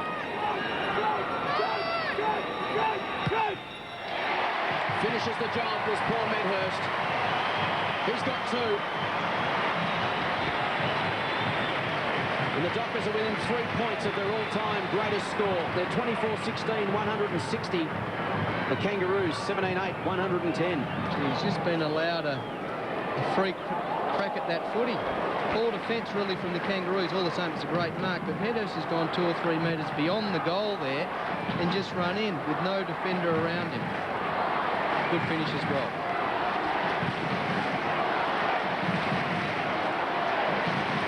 So Paul Medhurst with a couple of goals this afternoon. Clive Waterhouse would have thought he had the mark of the day in his back pocket, but Medhurst making the late challenge. Perfect bounce in the middle. Simmons, no surprise, thumps it forward. Wells gets involved. Simpson flips it out the back to the run of Motlop. After a bounce, centering kick, Rocker, best position, should have hung on. Grover across to Parker, back on the ground. The run comes from Polak, kicks a long ball, the sit for Rawlings over the top, but couldn't prevent Medhurst taking a brilliant mark. Spears the pass, and Des Headland, almost directly in front, can shoot for the 25th goal of the afternoon for the Fremantle Dockers. Gee, a fantastic kick from Medhurst. He's very adept at playing on straight away, top mark as well, but he's on the go straight away. I reckon what was Rawlings, Simpson, sorry, about 4 metres away from Desi as he took the mark, and he had no hope of touching that ball. Des Headland. The Dockers have kicked their highest ever score.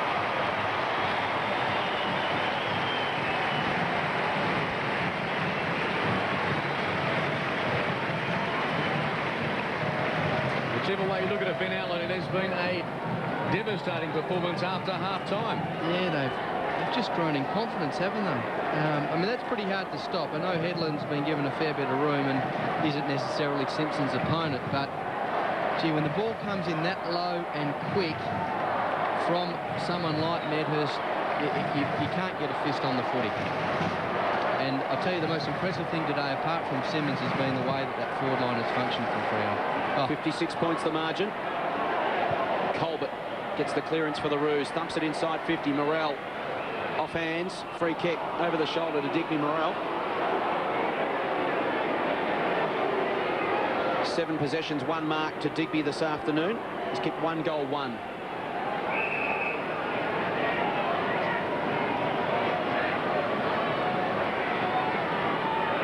Have to kick this the best part of 55 metres.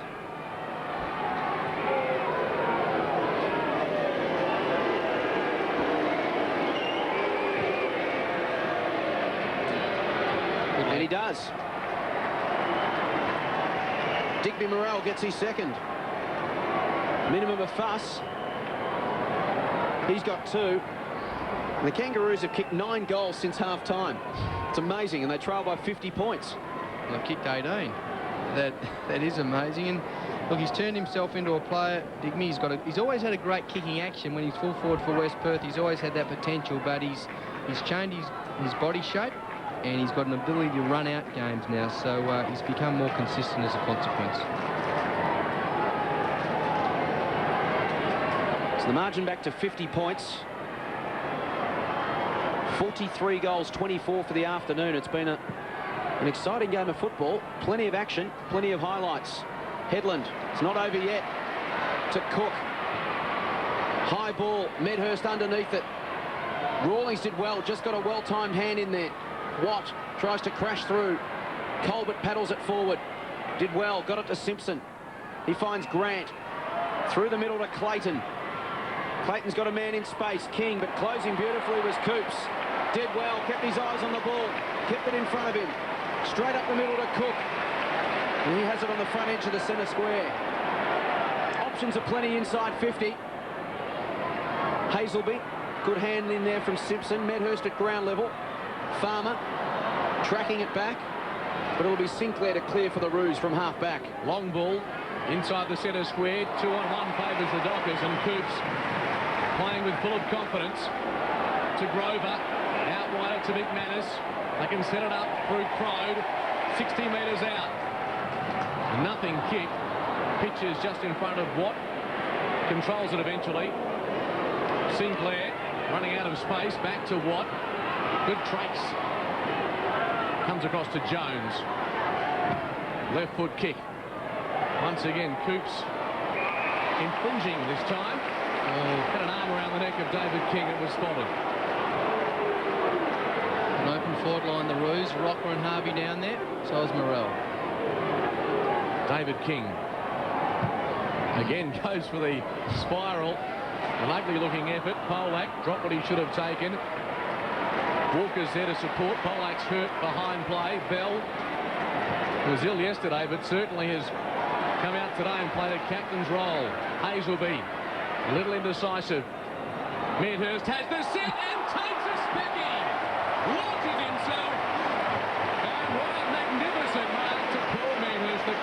isn't it? It's going to be some very unlucky players who don't even get mark of the week after today's game. Rawlings hasn't done that much wrong there. He's positioned himself in front of Medhurst, but just too dynamic in his leap. Just timed that perfectly. Well, he got himself in the photo. He loves a fly, does Paul Medhurst. Anything better he enjoys is a goal, but he won't get the daily double on this occasion. I reckon he enjoyed that mark better than the goal. I'll grant you that. A minor score, but anyone who walks away from here disappointed with what they've seen from a Fremantle Dockers point of view, very hard to please. 25-17 plays, 18-8 dying stages here from Subiaco Oval. Rawlings has it in the back pocket. Just under a minute and a half remaining. To Simpson at defensive 50. Over the top to Clayton. He goes around the outer wing. Cook desperately tries to get there, couldn't quite do so. Wells, look at that acceleration, just bursts away. Pulls the kick back well to King. King goes over the top looking for Rocker. Just got a couple of metres on Polak and takes the mark. Landed awkwardly. Yeah. Gets up a little bit proppy to Severio Rocker. A long history of chronic knee problems, hasn't Sam? 110 kilogram frame. He's still throwing, he's just passed it off. He's gone short to find Harding, just on 50. Let's have a look at Rocker again. Just an ankle, that left ankle by the looks. He grimaces in pain. Still a bit proppy wandering around out there. He'd still get off the ground. It's quite incredible, a man of that size, and has also had, as Mark said, a history of knee problems, can still throw himself at the footy in the air. Harding's kicked two, one in the first and one in the third. From just inside the 50, kicks at goal. Wait on the goal umpire for this one. It's full points. 3 goals to Lee Harding. Incredibly, the Roos cracked the 120-point barrier. If you said they were going to kick 19 before the game, you would have thought they'd win. Sab coming off. Watch the left ankle. Oh, just there. He limps to the bench to receive some treatment. About a minute remaining in this game. It's the Dockers by 45 points. See if Troy Simmons can win one more tap. Well, he's got a career best at the moment, so anything from here is a record for him. He's up to 33 hit-outs. Give him that. Motlop in the middle of the ground. Flip it over the top. Grant. Taken in a tackle. It comes to Jones. He goes backward to Simpson. Simpson will go to Wells. The young man from Western Australia will have the last effective disposal of the game. It's been a stellar afternoon for the Fremantle Dockers. Their all-time highest score, their all-time best ever quarter in the third, where they kicked 10 goals for. And they finished 25-17, 167. Defeating the Kangaroos 19-8, 122. The final margin 45 points. And an afternoon to remember for the Docker faithful. Incredible. Good to see Clive and Crow, their entire forward line, come into the action as we go down to Michael Thompson. Thanks very much, Ben. I've got Troy Simmons with him. Troy, congratulations. What a wonderful win. Yeah, it's fantastic for the guys. You know, after last week, pressure's right on us. North Melbourne's been playing really well. And they see themselves up there with the Brisbanes and Collingwood, so to get a good win and get some percentage back is really good.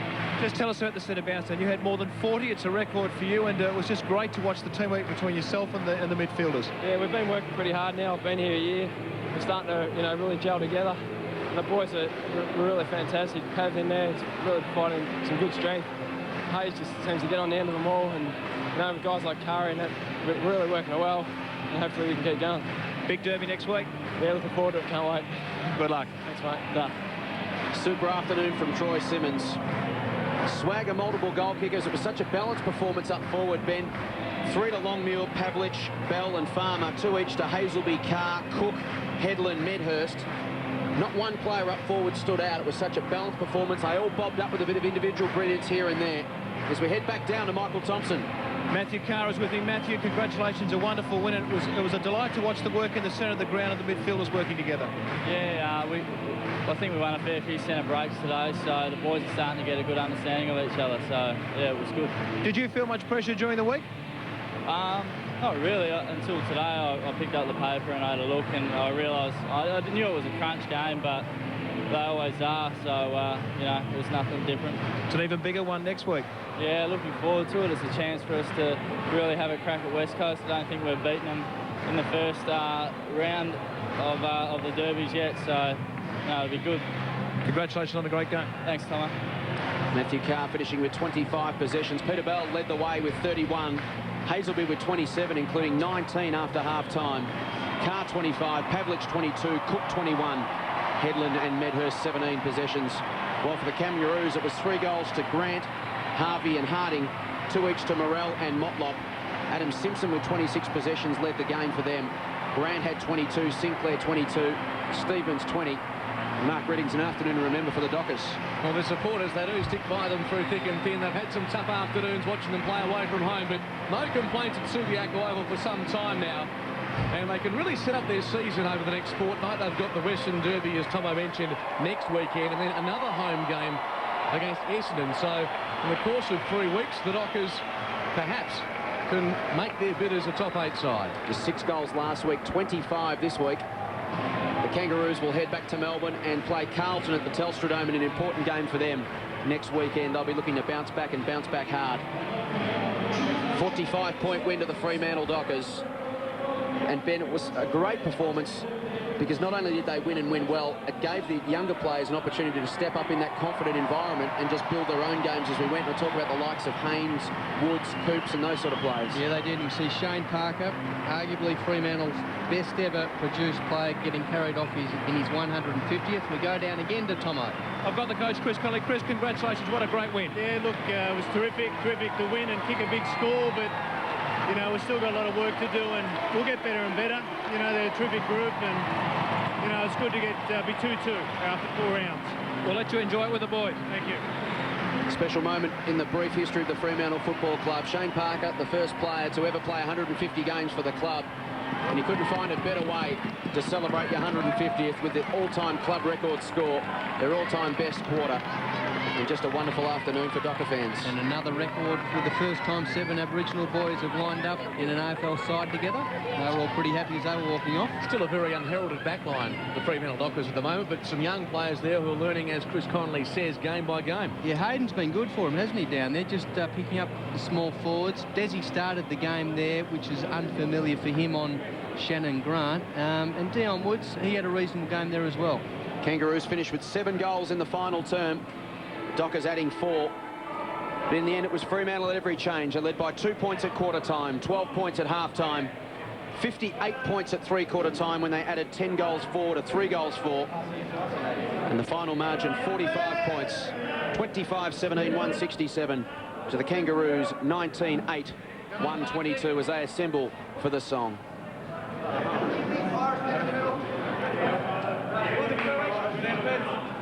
Come on! Well, the Kiwis in the middle. No, round the outside, mate.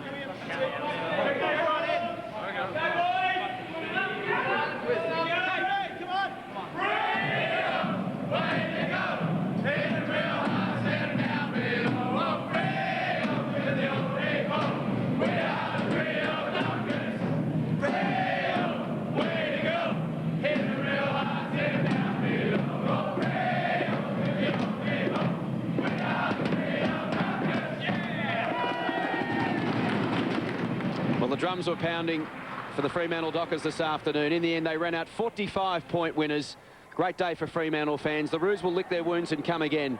But on behalf of Mark Reddings and Ben Allen, it's the Fremantle Dockers by 45 points, and it's goodbye from Subiaco.